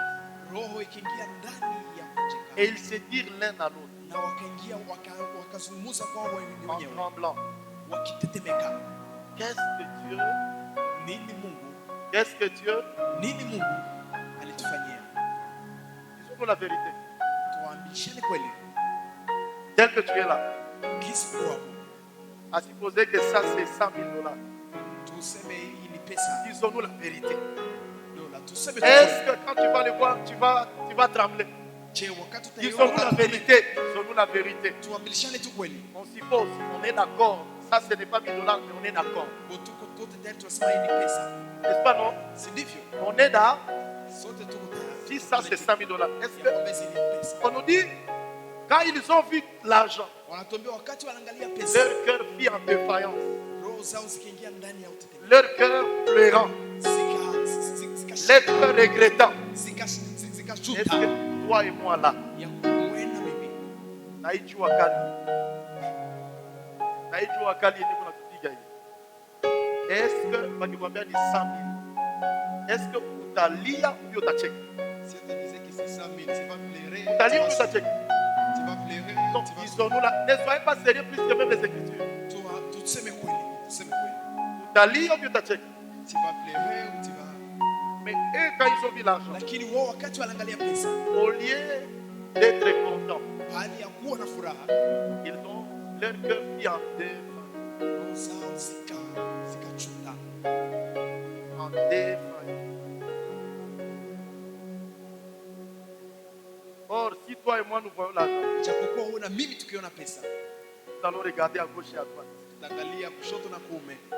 Est-ce qu'il y a quelqu'un? Je, kuna mtu? Et supposez que je suis derrière toi maintenant. Pengine ni mimi niko nyuma yako. Tu te dis non, vous avez qu'on a fouillé vraiment, en tout cas, dans vous allez et puis tu t'écartes un peu, mais ton cœur te va dire non, je dis qu'à quoi ta racha, ta terre pour le ta pesa. N'est-ce pas non? Si ndivyo? N'est-ce pas non? Si ndivyo? Frère, Ndugu, en d'autres termes, kwa msemo mwingine, nous avons cherché ce que nous n'avons pas sisi trouvé. tumetafuta ile ambayo sisi hatukuelewa wenyewe. Mais pourtant, Ijapokuwa nous sommes plus que, tuko zaidi nous transportons plus que na tunabeba zaidi ce qui nous fait entrer même dans le mal. zaidi ile ambayo inatuingiza ndani ya ubaya.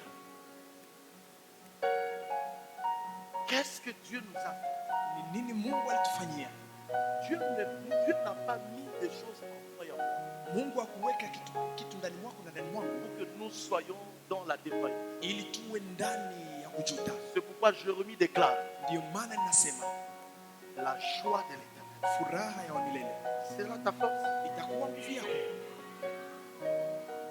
C'est pourquoi l'apôtre Paul va dire Ndio maana mtume Paulo atasema à Timothée, kwa Timotheo, nous n'avons pas reçu l'esprit de timidité. hatupokea roho ya woga, Nous n'avons pas reçu l'esprit de crainte. hatupokea roho ya woga, Mais nous avons reçu une dynamisme lakini tumepokea ya nguvu par lequel nous pouvons dire Abba est notre Père. ambao kupitia tunasema Baba ni baba yetu. Troisième chose, c'est que représente la stérilité. Kitu ya pili ambayo natuonesha ndani ya mafundisho, La conséquence de la stérilité, kwa matokeo ya utasa elle vient nous voler la louange. inakuja kutuiba sifa. Donnez-nous Psaume 110, 113, le verset 9. tupatie Zaburi, Et directement, quatrième conséquence de la stérilité. na vile vile itakuwa matokeo ya nne, Quatrième conséquence de la stérilité. matokeo ya nne ya utasa, Et elle nous enlève inatuondoa le goût de la prière.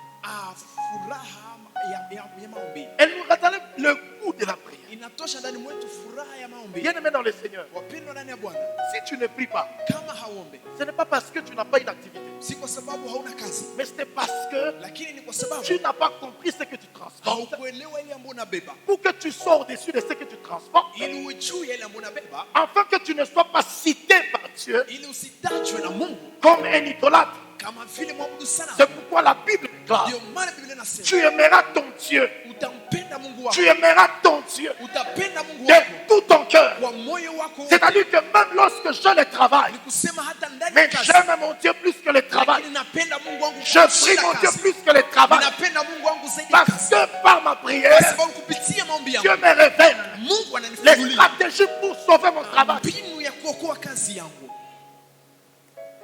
Voyez frère, Ndugu, c'est pourquoi dans nos 2 semaines de grâce sondable, ndio maana ndani ya juma mbili ya neema za ajabu, le thème que Dieu m'a mis à cœur, mada ambayo Mungu aniliweka moyoni, et nous aurons la nuit aussi de prière. Vous allez rester chez vous à la maison, nous allons vous donner des communications. Mais arrange-toi, arrangeons-nous. tutakuwa na wakati ya maombi, lakini tujikaze Par tes mégas, sois connecté et prie avec. kwa mtandao, ujitie na uanze kuomba. Voici ce que le psaume dit. Si kile ambacho Zaburi inasema, Louez l'éternel, serviteur de l'éternel. musifu Mungu, watumishi wa Bwana. Donc le verset 9, je ne veux pas dire 1. Tisa, Le verset 9.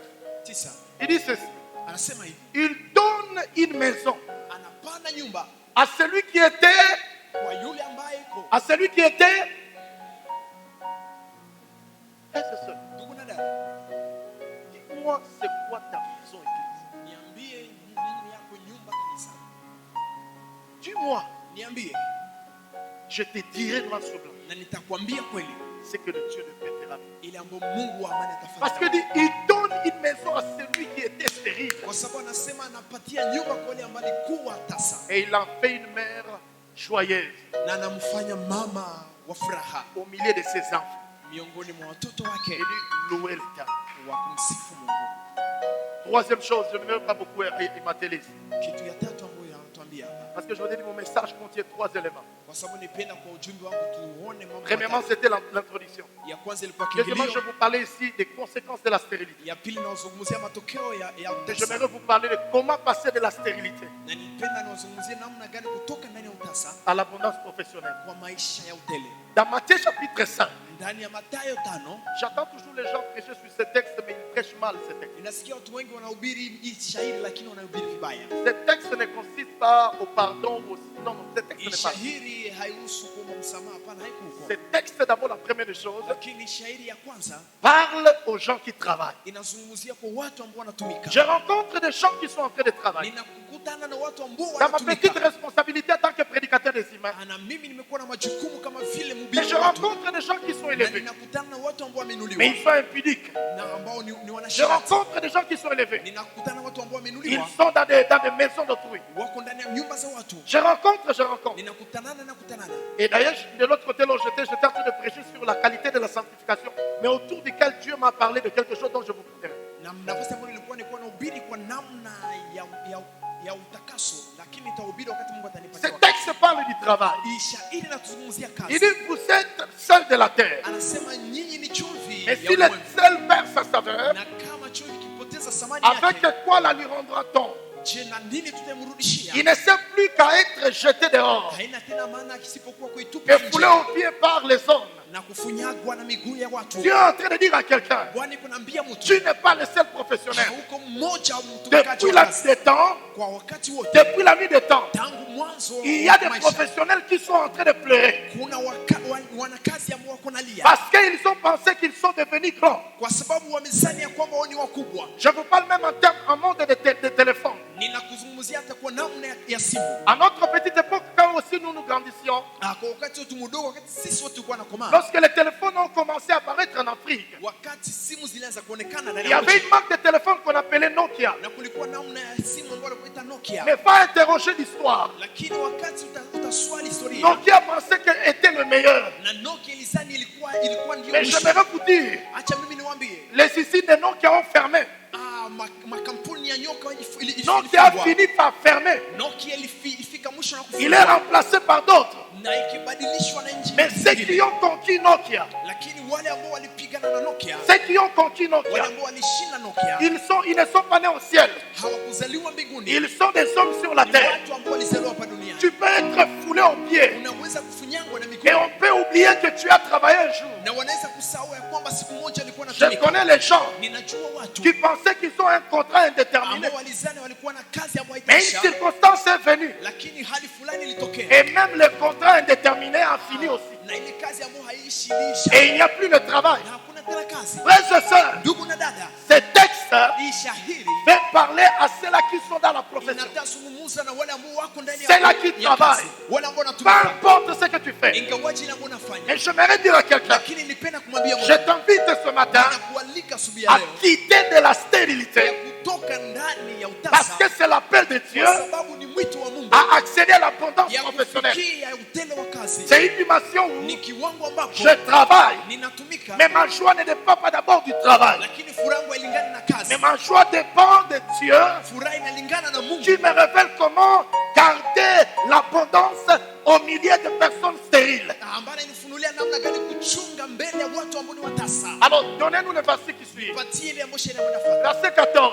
14. La Bible donne un deuxième élément. Biblia inasema kitu Il cha dit, pili. vous êtes la lumière du monde. Nyinyi ni mwanga wa Le ulimwengu. mot lumière ici dans ce texte Na mwanga nzuri hapa ndani ne ya veut shahidi. pas dire la révélation. Wanatuambia ndani ya Le mot ufunuo. lumière ici dans ce texte Mwanga mzuri ne ndani veut ya pas dire shahidi. la repentance. Haitafuti kuambia Le mot lumière ici dans ce texte mwanga mzuri ndani ne ya veut pas shahidi. dire le mariage. Haitafuti sema Le mot ndoa. lumière ici dans ce Mwanga texte nzuri ndani ya shahidi. veut seulement parler du travail. Inatafuta zungumza tu Il kazi. dit par le travail, Anasema kupitia tu kazi peux parvenir unaweza fikia à éclairer le monde. kuangazia dunia. Prenons par exemple Tuchukue kwa mfano John Lemestre.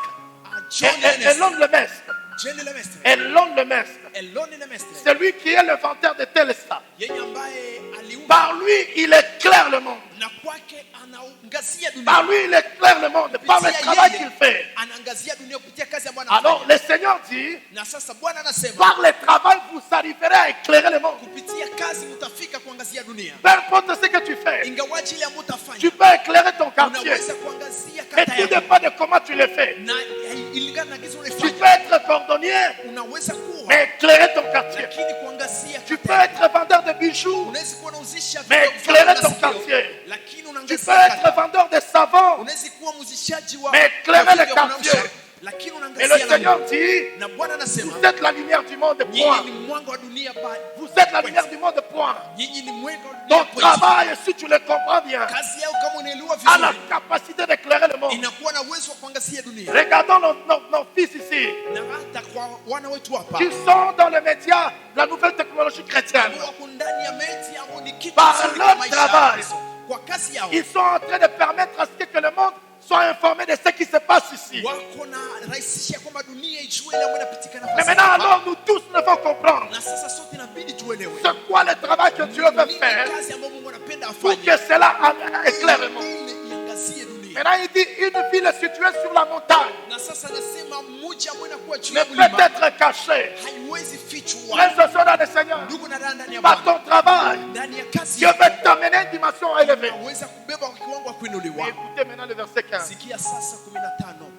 Et on n'allume pas une lampe Na hawakishe mtaa pour le mettre sous le buisson. kuiweka chini. Le mot buisson, Ile neno chini ya c'est buso un mesure ni kipimo de la farine ya unga qu'on utilisait pour mesurer au temps d'Israël. ambao walikuwa wanatumikisha kwa wakati wa Israeli. C'est une mesure. Ni kiwango ya On doit utiliser pour mesurer la farine, ni kipimo ambao walikuwa wanatumikisha kupima mesurer unga, l'huile, kupima mafuta, et c'est ça ce qu'on appelait le ruisseau. na ile ndio walikuwa naita weso ambao Mais ni maintenant, kipimo. la Bible déclare, Na sasa vile nasema on n'allume pas une lampe hauwezi kuwakisha taa pour la mettre sous le buisson. umeweka chini ya ile kipimo. Lorsque tu arrives à la révélation de qui tu es, Wakati unafika kwa ufunuo wa wewe ni nani, tu ne permettras pas ton travail puisse étouffer hautaruhusu ya kwamba kazi yako ifianye cette révélation de la personne que tu es. ile ufunuo ya mtu ambao uko. Lorsque ton travail Wakati kazi yako arrive à éteindre ta révélation, inafika kugusa ufunuo wako, arrive à couvrir, inafika kufunika, comment cela arrive? namna gani linafika? Tu rentres, tu es trop fatigué. Unarudi ukichoka. C'est normal. Ni kweli, ni vizuri. Mais comme on le dit, Na kisa wanasema l'appétit vient en mangeant. hamu ya kula na kuja Tu vas kula. te rendre compte que Utatambua ya kwamba même tes heures de prière commencent à diminuer. hata wakati wako wa maombi inaanza kupunguka. Tu vas te rendre compte que Utaonekana ya même kwamba tes heures de conscience de la maison de Dieu commencent à diminuer. hata wakati wako wa kuwa na Mungu unaanza kupunguka, Jusqu'à finir par conclure, mpaka unamalizika na kusema ce n'est pas aller à l'église qui changera. si kwenda kanisani ambayo itabadilisha, Jusqu'à finir par dire, mpaka kumalizika na kusema je peux maintenant entrer dans les clubs de marathon.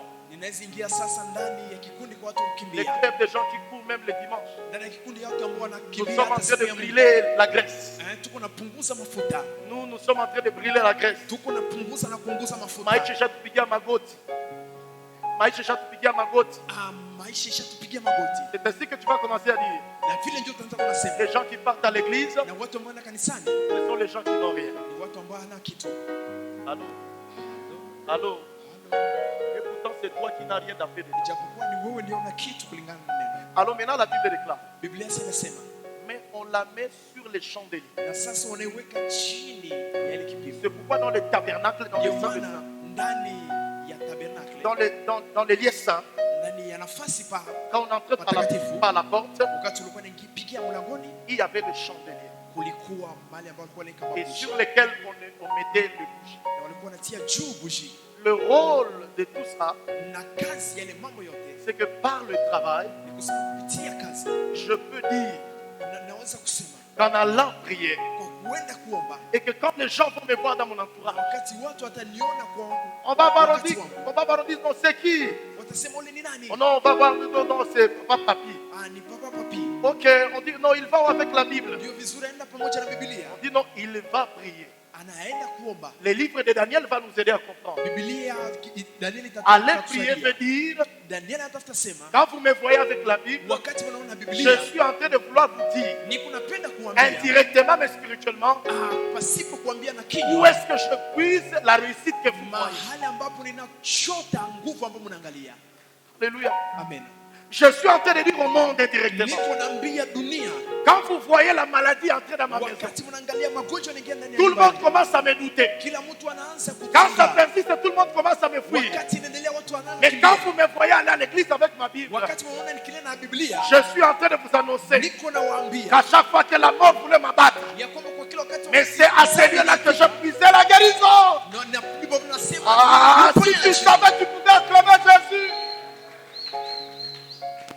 Frères et sœurs, ndugu na dada, quand je tiens ma Bible, wakati nachukua je vais Biblia à l'église. ninaenda Ce kanisa, n'est pas d'abord parce qu'il y a les offrandes qui si kwa m'attendent. sababu kuna sadaka ambayo Mais je suis en train d'annoncer aux gens, na Mungu ananiambia niambie si watu vous me voyez être sérieux dans les choses de Dieu, kama wananiangalia na kuwa serious ce na n'est kazi ya pas que je Mungu, n'ai pas un diplôme. si kwa sababu sina Non, cheti. il s'agit de toi. Nous, on n'a pas de diplôme. Ce Inahusu n'est pas wewe, qu'on n'a pas de mimi diplôme. sina cheti, si kwa Ce sababu n'est sina pas cheti, qu'on n'a pas l'argent. si kwa sababu sina Mais je pesa. suis en train de vous annoncer Niko nawaambia d'où est la source de mon argent. ni wapi chemchemi ya Si vous pesa me zangu. voyez aller prier, Kama unaona ce n'est nikiomba, pas que je manque quelque si chose. kusema nakosa kitu Même fulani, si aujourd'hui je parais comme manqué, kama inaonekana kama mais vile que vous ne puissiez vitu pas ya dire, sasa, usiseme et que lui, il a touché la ya kwamba sorcellerie. yeye aligusa Mais que vous uganga, compreniez lakini qu'il y a un mwenyewe sorcier kuna que j'ai mganga logé dans ma vie. ambao ni Ce uko ndani ya sorcier maisha s'appelle yangu. Jésus. Ule mchawi ni Yesu. Alléluia. Amen. Alléluia. Amen. Alléluia. Amen. Moi, j'aimerais te dire, Ndio maana napenda nikwambie, quand on commence à t'appeler, non, c'est nous là pour lesquels on a toujours traité les gens, il faut acclamer les gens. Parce que spirituellement, wakati waanza tu es kuita en train shida, de monter à conscience. wanaanza kusengenya sema kiroho kunapanda juu. Alléluia. Amina. Il dit, mais on la met sur le chandelier Anaiweka juu et elle éclaire tous ceux qui sont dans la maison. na inaangazia wote ambao wako ndani ya nyumba. Frères et sœurs dans le Seigneur, Ndugu na dada ndani ya Bwana, comment passer de la stérilité namna gani kutoka ndani ya utasa à l'abondance professionnelle? kwa maisha ya hoteli ya kazi, Premièrement, kitu ya kwanza c'est servir Dieu. ni kumtumikia Mungu, C'est servir Dieu. ni kumtumikia Mungu. 4 choses à savoir pour servir Dieu. Vitu nne ya kujua ili kumtumikia Et on Mungu, va continuer après. na tutaendelea baadaye. Premièrement, ce qu'il faut savoir, Ya kwanza ambayo inabidi kujua, servir Dieu, c'est un grand privilège kutumikia Mungu ni namna ya kipekee que le Seigneur nous donne. ambayo Mungu anatupatia, Mais la chose qui est grave, lakini kitu ambacho ni kikubwa est que même Adam a rejeté de servir Dieu. ya kwamba hata Adamu alitupa kazi ya Mungu. Dieu l'a créé pour le servir. Mungu alimuumba ili Dieu amtumikie. l'a placé dans le jardin d'Éden pour le servir. Mungu alimweka ndani ya shamba la Mais Edeni Adam amtumikie. a choisi Lakini Adamu alichagua d'écouter celui qui n'est pas un bon serviteur, kusikia yule ambaye si mtumishi mais de mzuri rejeter celui qui l'a créé pour qu'il puisse le servir. na kutupa yule ambaye alimuumba ili amtumikie. Frères et sœurs, Ndugu na dada, de même que Adam et Ève ont refusé de servir Dieu, zaidi vile vile Adamu na Hawa walikataa kumtumikia Mungu, nous voyons combien ils ont engendré na sisi tunaangalia mara ngapi walizaa les épines dans leur champ. amiba ndani ya shamba zao. Frères et sœurs dans le Seigneur, Ndugu na dada ndani ya Bwana, de la stérilité à l'abondance professionnelle. kwa utasa, kutoka utasa mpaka S'il maisha y ya mbele ya a un kazi. milieu où il y a beaucoup de coups bas, s'il y a un endroit où il y a beaucoup de trahison, Kama kuna nafasi ambapo kuna kuwa parmi tant d'autres endroits, miongoni mwa nafasi c'est zingine, dans le milieu professionnel. Peu importe ndani ya nafasi za kazi, l'activité que tu fais, ingawaje kazi ambayo peu unafanya, importe. ingawaje kazi Peu unafanya, importe. ingawaje kazi J'ai ambayo déjà vu unafanya. quelqu'un qu'on a tué, qu'on a donné du poison parce qu'il vendait beaucoup plus les beignets. Unaangalia mtu ambaye aliua, alimpatia sumu kwa sababu alikuwa anauzisha sana. C'était une ngazi. maman qui vendait les beignets à l'enclos de notre, en fait, l'enclos de l'internat, de l'école, et puis elle était un peu comme il y avait une petite, elle préparait vraiment le beignet. Mais Kulikuwa on a fini mpango par wa la tuer masomo, alikuwa parce que anatayarisha ngazi na bref, walimuua. tous les élèves allaient acheter chez lui. Kwa sababu wanafunzi wote walienda kumuuzia ndazi. Frères et sœurs, Ndugu na dada, le refus de servir Dieu par Adam kukataa et Ève kutumika Mungu kwa Adamu na a Hawa, engendré les épines dans son ilizaa champ. miba ndani ya Frères shamba. et sœurs, Ndugu na dada, nous t'acclamons parce que ton travail est en train d'aller en bon train. tunakushangilia kwa sababu kazi yako iko inaenda vizuri. Nous t'acclamons parce que dans ton foyer, tout est en train d'aller en bon train. Tu n'as pas besoin de quelqu'un. Tunakushangilia kwa sababu kazi yako Tu nyumbani n'as pas iko besoin de vizuri. pasteur, tu n'as pas besoin de l'église, tu n'as pas besoin de la parole. En tout cas, je t'acclame. Kwani nakushangilia. Mais sache une seule chose, Lakini jua kitu le kimoja, refus de servir Dieu, kukataa kumtumikia le Mungu, refus de ne pas savoir ce quoi servir kukataa Dieu, kutokujua nini tu es en kumtumikia train Mungu. petit à petit d'engendrer des épines. Uko unazaa Des miba épines kidogo qui kidogo. vont étouffer ta vie, ton abondance professionnelle. Na maisha yako ambayo itafunika maisha Et yako ça na va maisha yote. ramener ta vie à la stérilité. Na italeta maisha yako kuwa na Si utasa. cela s'est passé dans la vie d'Adam et Ève, Kama ile ilipitika gizi na maisha ya Adamu alors na Hawa. donc ce n'est pas toi et moi qui n'en serons épargnés. Na sasa si wewe na mimi ambao tutaweka Lorsque kwenye- le Seigneur nous appelle à le servir, wakati Bwana anatuita tumtumikie, c'est une stratégie du royaume de Dieu ni mbinu ya ufalme wa pour Mungu nous aider à ne pas connaître le défi ili tusaidie tusipitie qui est changamoto dans l'atmosphère. ambazo ziko ndani ya hewa, Qui est dans l'atmosphère. ambazo ziko ndani ya Écoutez hewa. ce que ce texte nous Na dit. sikile ambayo shairi inatuambia Dans Romains 8, 14, ndani ya Waroma la Bible dit 8:14, car Biblia ceux qui inasema, sont conduits par le Seigneur. kwa sababu wale ambao wanaongozwa na En Bwana, d'autres termes, Kwa on msemo est mwingine, conduit sisi sur wanaongozwa une avenue, kwa nafasi fulani, sur une route. kwa njia Et fulani, vous n'avez pas idée. na hamuna mwanzo. Toutes les routes ne se ressemblent pas. Kila njia zote Il y a des hazifanani. routes où il y a beaucoup de véhicules. Kuna njia ambazo zina magari Il nyingi y a des routes où il n'y a pas assez de véhicules.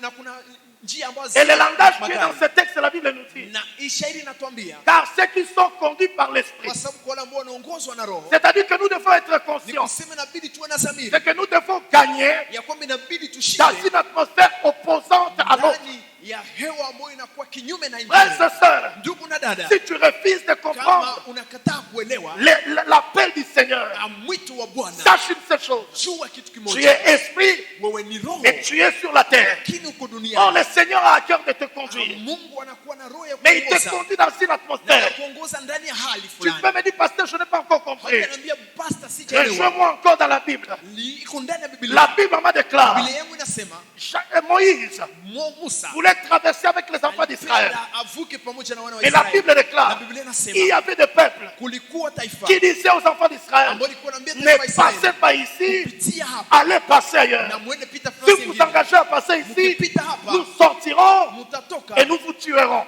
na tutaendelea. Nous sortirons Tutatoka et nous vous tuerons. na tutawaua. Esaïe dit ceci. Na Isaka anasema hivi, Voici mon serviteur, angalia mtumishi wangu celui à qui ma main soutiendra. ambaye mkono wangu Frères et utasaidia. sœurs, Ndugu na dada, vous qui voulez travailler, nyinyi ambao mnapenda vous qui êtes dans la profession, nyinyi ambao mko ndani ya peu makazi, importe ce que vous faites, ingawaje ambao unatenda, si vous dites que vous êtes chrétien, kama unasema wewe Mkristo, écoutez bien cet appel. sikia hii mwito, Sinon, vous allez rentrer dans la stérilité. kinyume mtarudi ndani ya utasa. Dieu te conduit, Mungu anakuongoza, mais il te fait passer dans une atmosphère. lakini anakupitisha ndani ya hali fulani. Et c'est à cause de ça. Ni kwa sababu ya ile, Quand le Seigneur m'enseignait, wakati Bwana alikuwa il anafundisha, me dit, ananiambia, mon petit, mtoto yangu, il y a beaucoup de gens qui pensent que quand ils tombent en faillite, ils pensent que c'est de la volonté de Dieu. kuna watu wengi wanazani wakati wanashindwa ndani ya kazi, wanazani mapenzi ya Mungu Parce qu'ils n'ont pas compris ces choses. kwa sababu ya kuelewa hii mambo.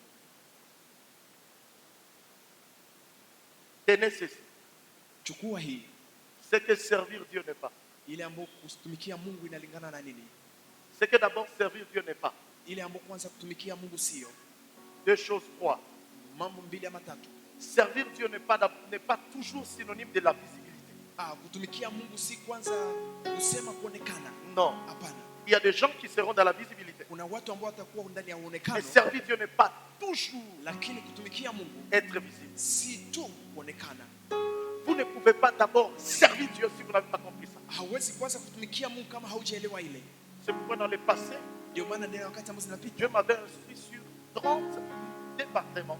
Mungu alinifundisha kwa 30 départements vitu 13 qui seront dans cette église. ambazo zitakuwa ndani ya kanisa. Les ce que vous voyez, ce n'est pas ça. Huduma ambazo mnaona si hizi tu, Mais donnez-nous seulement le temps. lakini mtupatie wakati Et nous serons en train toujours d'en parler pour les. na tutakuwa nazungumzia. Mais gloire soit rendue à Dieu, ceux-là qui sont dans la visibilité. Kwa wale ambao wako ndani ya kuonekana, Mais prenez conscience, lakini kuwa na dhamiri c'est que ya kwamba il y a d'autres qui sont en lait dans la visibilité, kuna wengine ambao walienda ndani ya kuonekana ne sachant pas comment est-ce que Dieu le conduit. pasipo kujua namna gani Mungu anawaongoza, Ils sont devenus des aviseurs de personnes. na wamekuwa watu wa kuharibu maisha wengine, Ils sont devenus des aviseurs de personnes. wamekuwa watu wa kudanganya watu. C'est pourquoi Ndio maana il y a beaucoup de choses qui avisent. kuna mambo mengi ya Deuxième mwanadamu. chose, c'est que n'est pas la Kitu ya servitude. pili, Servir Dieu n'est pas le fait que de l'argent. kutumikia Mungu si kwanza pesa. Il y a beaucoup de personnes qui entrent et qui veulent servir Dieu, Kuna watu wengi wanaingia na wanapenda watumikie Mungu, mais avec beaucoup de méthodes, lakini pamoja na kuchukua avec des wengi, sentiments qui ne sont pas de l'appel de Dieu. pamoja na hisia ambazo si wito wa Mungu. Dieu veut, Mungu en le anapenda servant, permettre à kumtumikia, ce que les épines ne soient pas tout autour de lui. La Bible parle dans Luc chapitre 1er et 2. vile nasema ndani ya Luka, Il y avait un homme qui s'appelait Siméon, kulikuwa mwanaume ambaye aliitwa Simoni qui avait reçu divinement. ambaye alipokea kwa Mungu, Et qu'à une certaine époque, le Seigneur, le Messie, doit venir. na kwa wakati mmoja ya kwamba Bwana inabidi Il a arudi, commencé à prier. na alianza kuomba, Et c'est dans sa prière que nous comprenons ce qu'il a reçu. na ni ndani ya maombi yake ndipo tunaelewa Voici ile ce ambayo qu'il alipokea. dit. Si kile ambacho anasema, Maintenant, le Seigneur, na sasa Bwana mes yeux ont vu ta gloire. Mes yeux ont vu ta gloire. anaweka maisha yako neno. Mes yeux ont vu ta gloire. Macho yangu imeangalia Tu utukufu peux wako. maintenant laisser ton serviteur s'en aller à paix. Acha sasa roho ya mtumishi wako C'est-à-dire que c'est quelqu'un qui a reçu la vision. ni mtu ambaye alipokea Il a maono commencé à prier par rapport à cette vision. na alianza kuomba kulingana na ile maono, Pour dire, je ne dois pas mourir. kusema ya kwamba siwezi Je kufa, dois voir le Messie. lakini inabidi niangalie Je dois Bwana, voir le Maître. inabidi nione Bwana, Je dois le recueillir dans ma vie. inabidi nione Bwana, Je dois le croire. inabidi nimuone, Je dois le suivre. inabidi Je nimfuate, dois l'aimer. inabidi nimpende, Je dois le chanter. inabidi nimuimbe, Je dois le proclamer. inabidi nimtawale jina lake. Troisième chose, Kitu ya tatu, c'est que ne pas servir Dieu. ile ambayo si kutumikia Mungu. Servir le Seigneur Kutumikia Mungu n'est pas de l'esclavagisme, haiko utumwa ni moins encore de la manipulation. ama kutumikishwa kama Et béni soit kibiriti. Dieu. Lakini abarikiwe Mungu, Béni soit Dieu. abarikiwe Mungu. Dans cette église, Ndani ya nous kanisa avons tout le monde tunakuwa na kila à mtu ne pas servir Dieu au monde comme esclave, asitumikie Mungu kama vile mtumishi, mais ni moins encore comme de la manipulation. kama vile mjakazi, lakini Et kama nous vile, tous nous mettons là na sote tunajiweka hapo pour que chacun de nous réalise ili sote tuelewe combien que servir Dieu n'est pas synonyme de de l'esclavage. ya kwamba kutumikia Mungu si sura ya C'est utumwa. quoi servir Dieu alors? Ni nini hasa kutumikia Mungu? Servir Dieu, trois choses. Kutumikia Mungu ni mambo matatu. Premièrement, Ya kwanza, nous servons le Seigneur tunamtumikia Mungu par amour. kwa upendo. Par amour. Kwa upendo. Pourquoi par amour? Kwa nini kwa upendo? Premièrement, Ya kwanza, car son histoire dépasse les époques et kwa les générations. sababu historia yake inapita historia ya vizazi. Nous le servons par amour Tunamtumikia kwa upendo parce que son histoire dans notre vie dépasse les époques et les générations. kwa sababu historia yake ndani ya maisha yetu inavuka nafasi. Si le Seigneur n'était pas venu dans ta vie et dans ma vie, kama Bwana angekuja ndani ya maisha yako na maisha yangu, qui pensait que toi et moi nous pouvons aller à l'église? ni nani angefikiria kwamba wewe na mimi tungelienda C'est kanisa? autour de ce formant réel Ni kwa hii kiwango ya kweli que nous voulons servir Dieu par amour, ambapo tunapenda kutumikia Mungu kwa non kweli, pas par mode de manipulation, hapana kwa non pas kutumikishwa, par mode de visibilité. hapana kwa kuonekana, lakini kwa upendo. Kwa upendo. Deuxième chose, Kitu ya pili, c'est quoi servir Dieu? ni nini kumtumikia Mungu? Servir Dieu Kumtumikia Mungu exige une révélation. inaomba Vous êtes au ufunuo. travail, Uko ndani ya kazi, vous ne voulez pas servir Dieu, haupendi kutumikia c'est Mungu, parce que vous n'avez pas encore compris ni c'est quoi kwa l'amour de sababu Dieu. haujaelewa ni nini. Mais de deux aussi, Lakini ya pili, c'est parce que vous n'avez pas la révélation de Ni c'est kwa quoi sababu servir Dieu. hamuna ufunuo ni nini kutumikia Mungu. Je voulais terminer ici. Nilipenda nimalizie hapa. Ceux qui ont compris servir Dieu dans la Bible, Wale ambao walielewa kutumikia Mungu ndani ya Biblia, en commençant par Abraham jusqu'à kuanza arriver Ibrahimu et même jusqu'à arriver à nous. na mpaka sasa, Parce que Jésus-Christ est venu poser la si question. kile ambayo Yesu alisema, Même quand il a appelé Matthieu, hata wakati alimuita Mathayo, lui qui était le prince des impôts, yeye ambaye alikuwa wa kulipisha kodi, quand il a compris c'est quoi servir Dieu, na wakati alielewa nini kutumikia Mungu, il est venu lui poser la question avec tous les alikuja autres. kumswali pamoja na wengine, Est-ce que vous avez manqué quoi pouvoir à vos besoins? je, mlikosa ile ambayo mnaweza kutimiza haja zenu? C'est pourquoi Dieu il a dit cela, Abraham a dit cela dans Genèse. Ndio maana Ibrahimu alisema ndani ya Mwanzo, Quand Isaac lui a posé la question, wakati Isaka alimswali, le fils de la promesse est venu poser la question. mwana wa ahadi alikuja kuswali, Je vois ça, je vois ça, je vois ça. ninaona hiki na hiki na kile, Mais où est l'agneau? wapi kuna kondoo? Abraham a dit, Na Ibrahimu akasema il sera pourvu à la montagne. ataletwa na Mungu, Il pourvoira lui. yeye atatimiza, Il pourvoira yeye à atatimiza la montagne. kwa ajili yetu.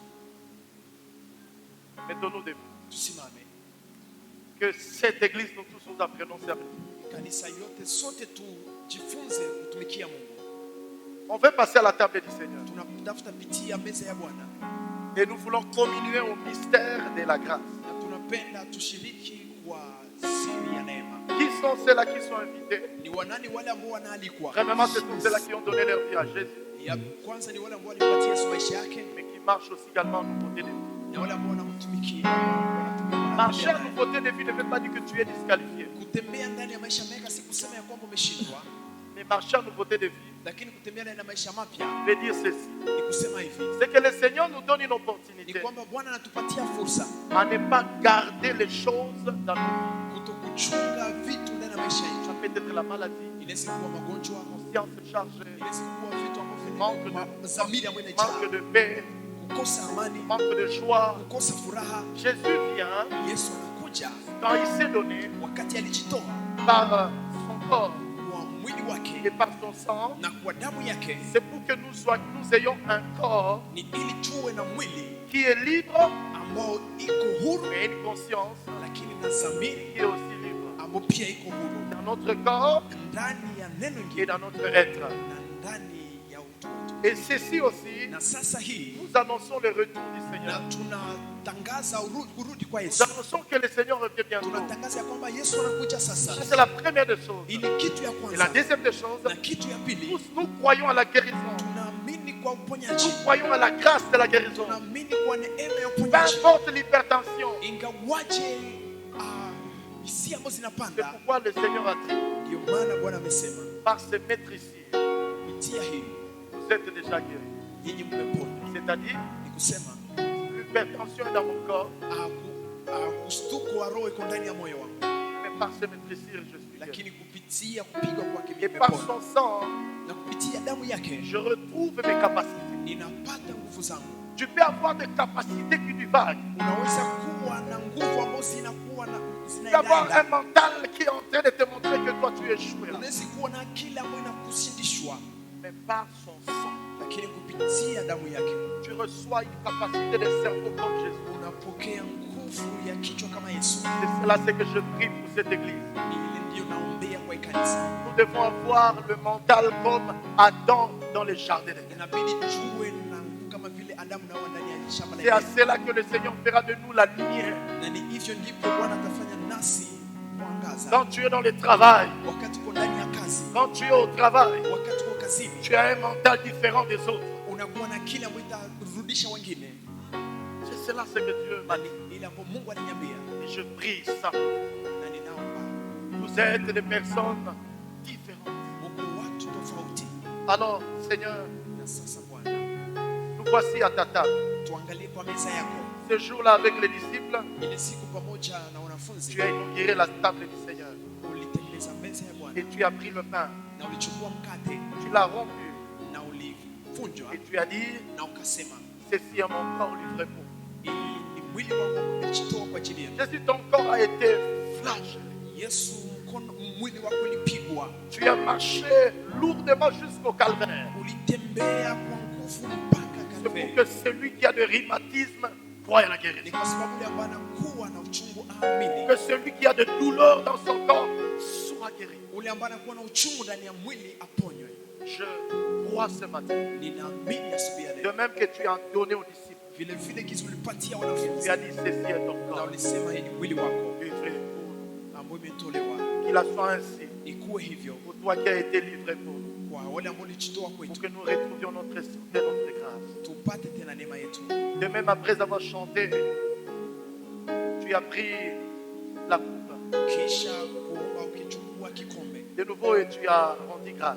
na kwa mpya Et tu as ukirudisha dit, neema na ceci ukasema, est ton corps, ton hii sang, ni damu yangu livré pour la multitude. ambayo imetolewa kwa ajili ya Et wengi, tu inaugureras une seconde alliance. na umeanza upya tena ingine Si dans agano. la première alliance, Kama ndani ya agano ya kwanza, celui qui voyait le sang était écarté. ule ambaye aliona damu alikuwa na kusamehewa, Oui. Celui qui voyait le sang était écarté. ule ambaye aliona damu alikuwa nawekwa Mais pembeni. dans la nouvelle alliance, Na sasa ndani ya agano jipya, par ton sang, kupitia damu yako nous recevons une bonne santé mentale. tunapokea afya nzuri, Nous recevons une bonne santé dans notre être. tunapokea afya nzuri ndani ya utu wetu. Quiconque qui s'approchera à cette table, Yule ambaye atasogelea hii meza qu'il reçoive la santé, apokee afya nzuri, la santé dans son être. afya ndani ya utu wake, Et l'église tout entière na kanisa yote nzima vive dans la santé, iishi ndani ya afya nzuri, dans la santé. ndani ya afya nzuri. Père, merci Baba, asante de nous faire grâce. kutufanyia neema À la veille d'une année nouvelle que nous allons commencer. kwa mwaka ambao tutatafuta kwanza. Et que nous finissions cette année Acha tumalize hii mwaka en ayant le corps comme Jésus. tukue kama vile Yesu Il était ici sur la terre.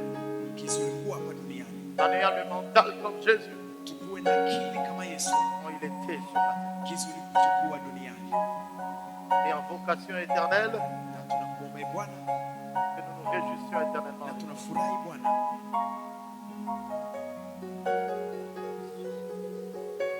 Vous allez passer auprès de nos frères. Na tutapita karibu ya ndugu, Et puis vous allez vous servir. tutaji Ceux qui sont ici, ils prennent les gels. na wale ambao Mungu anachukua pia, Ceux qui viendront de l'autre côté, ils vont prendre les gels de l'autre côté. na wale ambao wengine ndio watachukua On pia, va chanter avec la chorale. na tutaomba. Identifie les problèmes en toi Anza kuona shida ndani mwako et commence à t'approcher de na l'église. anza kusogea na Et déclare que cette situation est passée. nasema hii hali imepita. Alors, nous sommes debout pour la gloire de Dieu. C'est un moment de fête. Sote tunasimama kwa utukufu Même wa si tu ne Mungu, vas pas venir, wakati mais wa nous furaha. sommes debout. Nous sommes debout. Sote On tunasimama, est debout pour la gloire de Dieu. sote tunasimama kwa Nous utukufu wa sommes Mungu. debout, nous sommes debout pour la gloire de Dieu. Sote tunasimama kwa Nous utukufu wa sommes Mungu. debout pour la gloire de Dieu. Sote tunasimama kwa utukufu wa Mungu. Alléluia. Alléluia.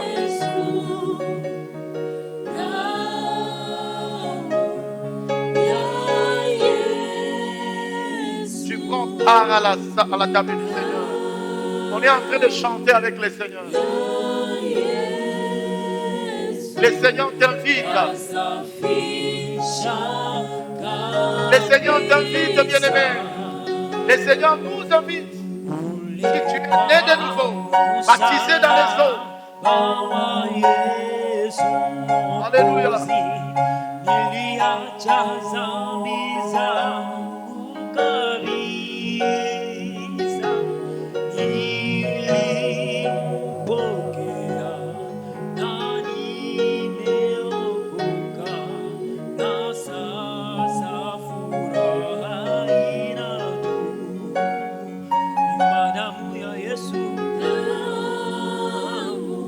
Approche la table du Seigneur.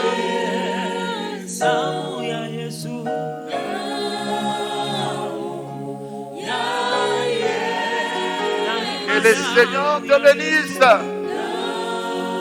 C'est un moment de grande fête. Parce que le mystère de miracle se passe. Jésus.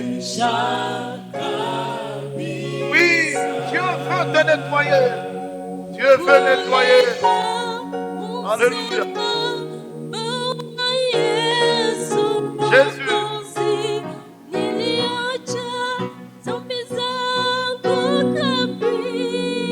Alléluia.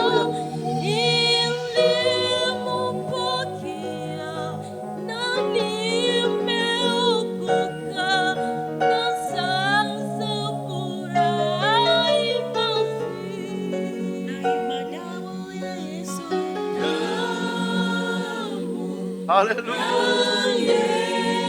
Alléluia. Alléluia. Commence à bénir le Seigneur. Si tu as déjà prié, commence à prier. Commence à prier. Alléluia. Commence à prier le Seigneur. Prie Dieu. Le sang de Jésus. Commence à prier. Prie le Seigneur. Prie vraiment le Seigneur. Prie le Seigneur. Il est question de toi. Est-ce que tu peux commencer à louer le Seigneur pour un miracle qu'il apporte dans ta vie, pour un miracle qu'il apporte dans ton cerveau, pour un miracle qu'il apporte dans ton corps? Il y avait un problème, il y avait une situation. Tu étais oppressé. Tu pensais que la chose restera ainsi. Mais ce matin, à la table du Seigneur, alléluia. Jésus. Jésus. Alléluia. Jésus.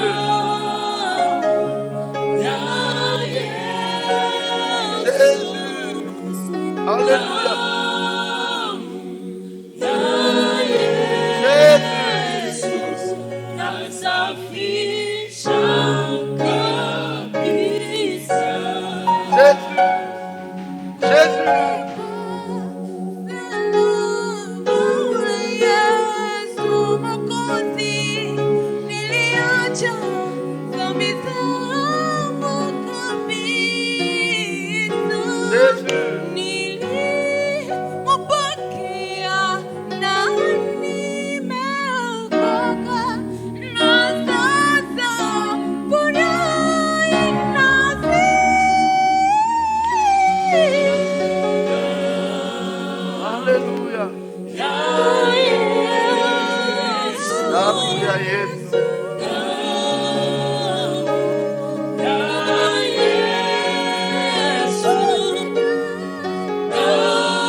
sommes debout, on est en train de chanter avec la parole et apprécier le Seigneur.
Yeah.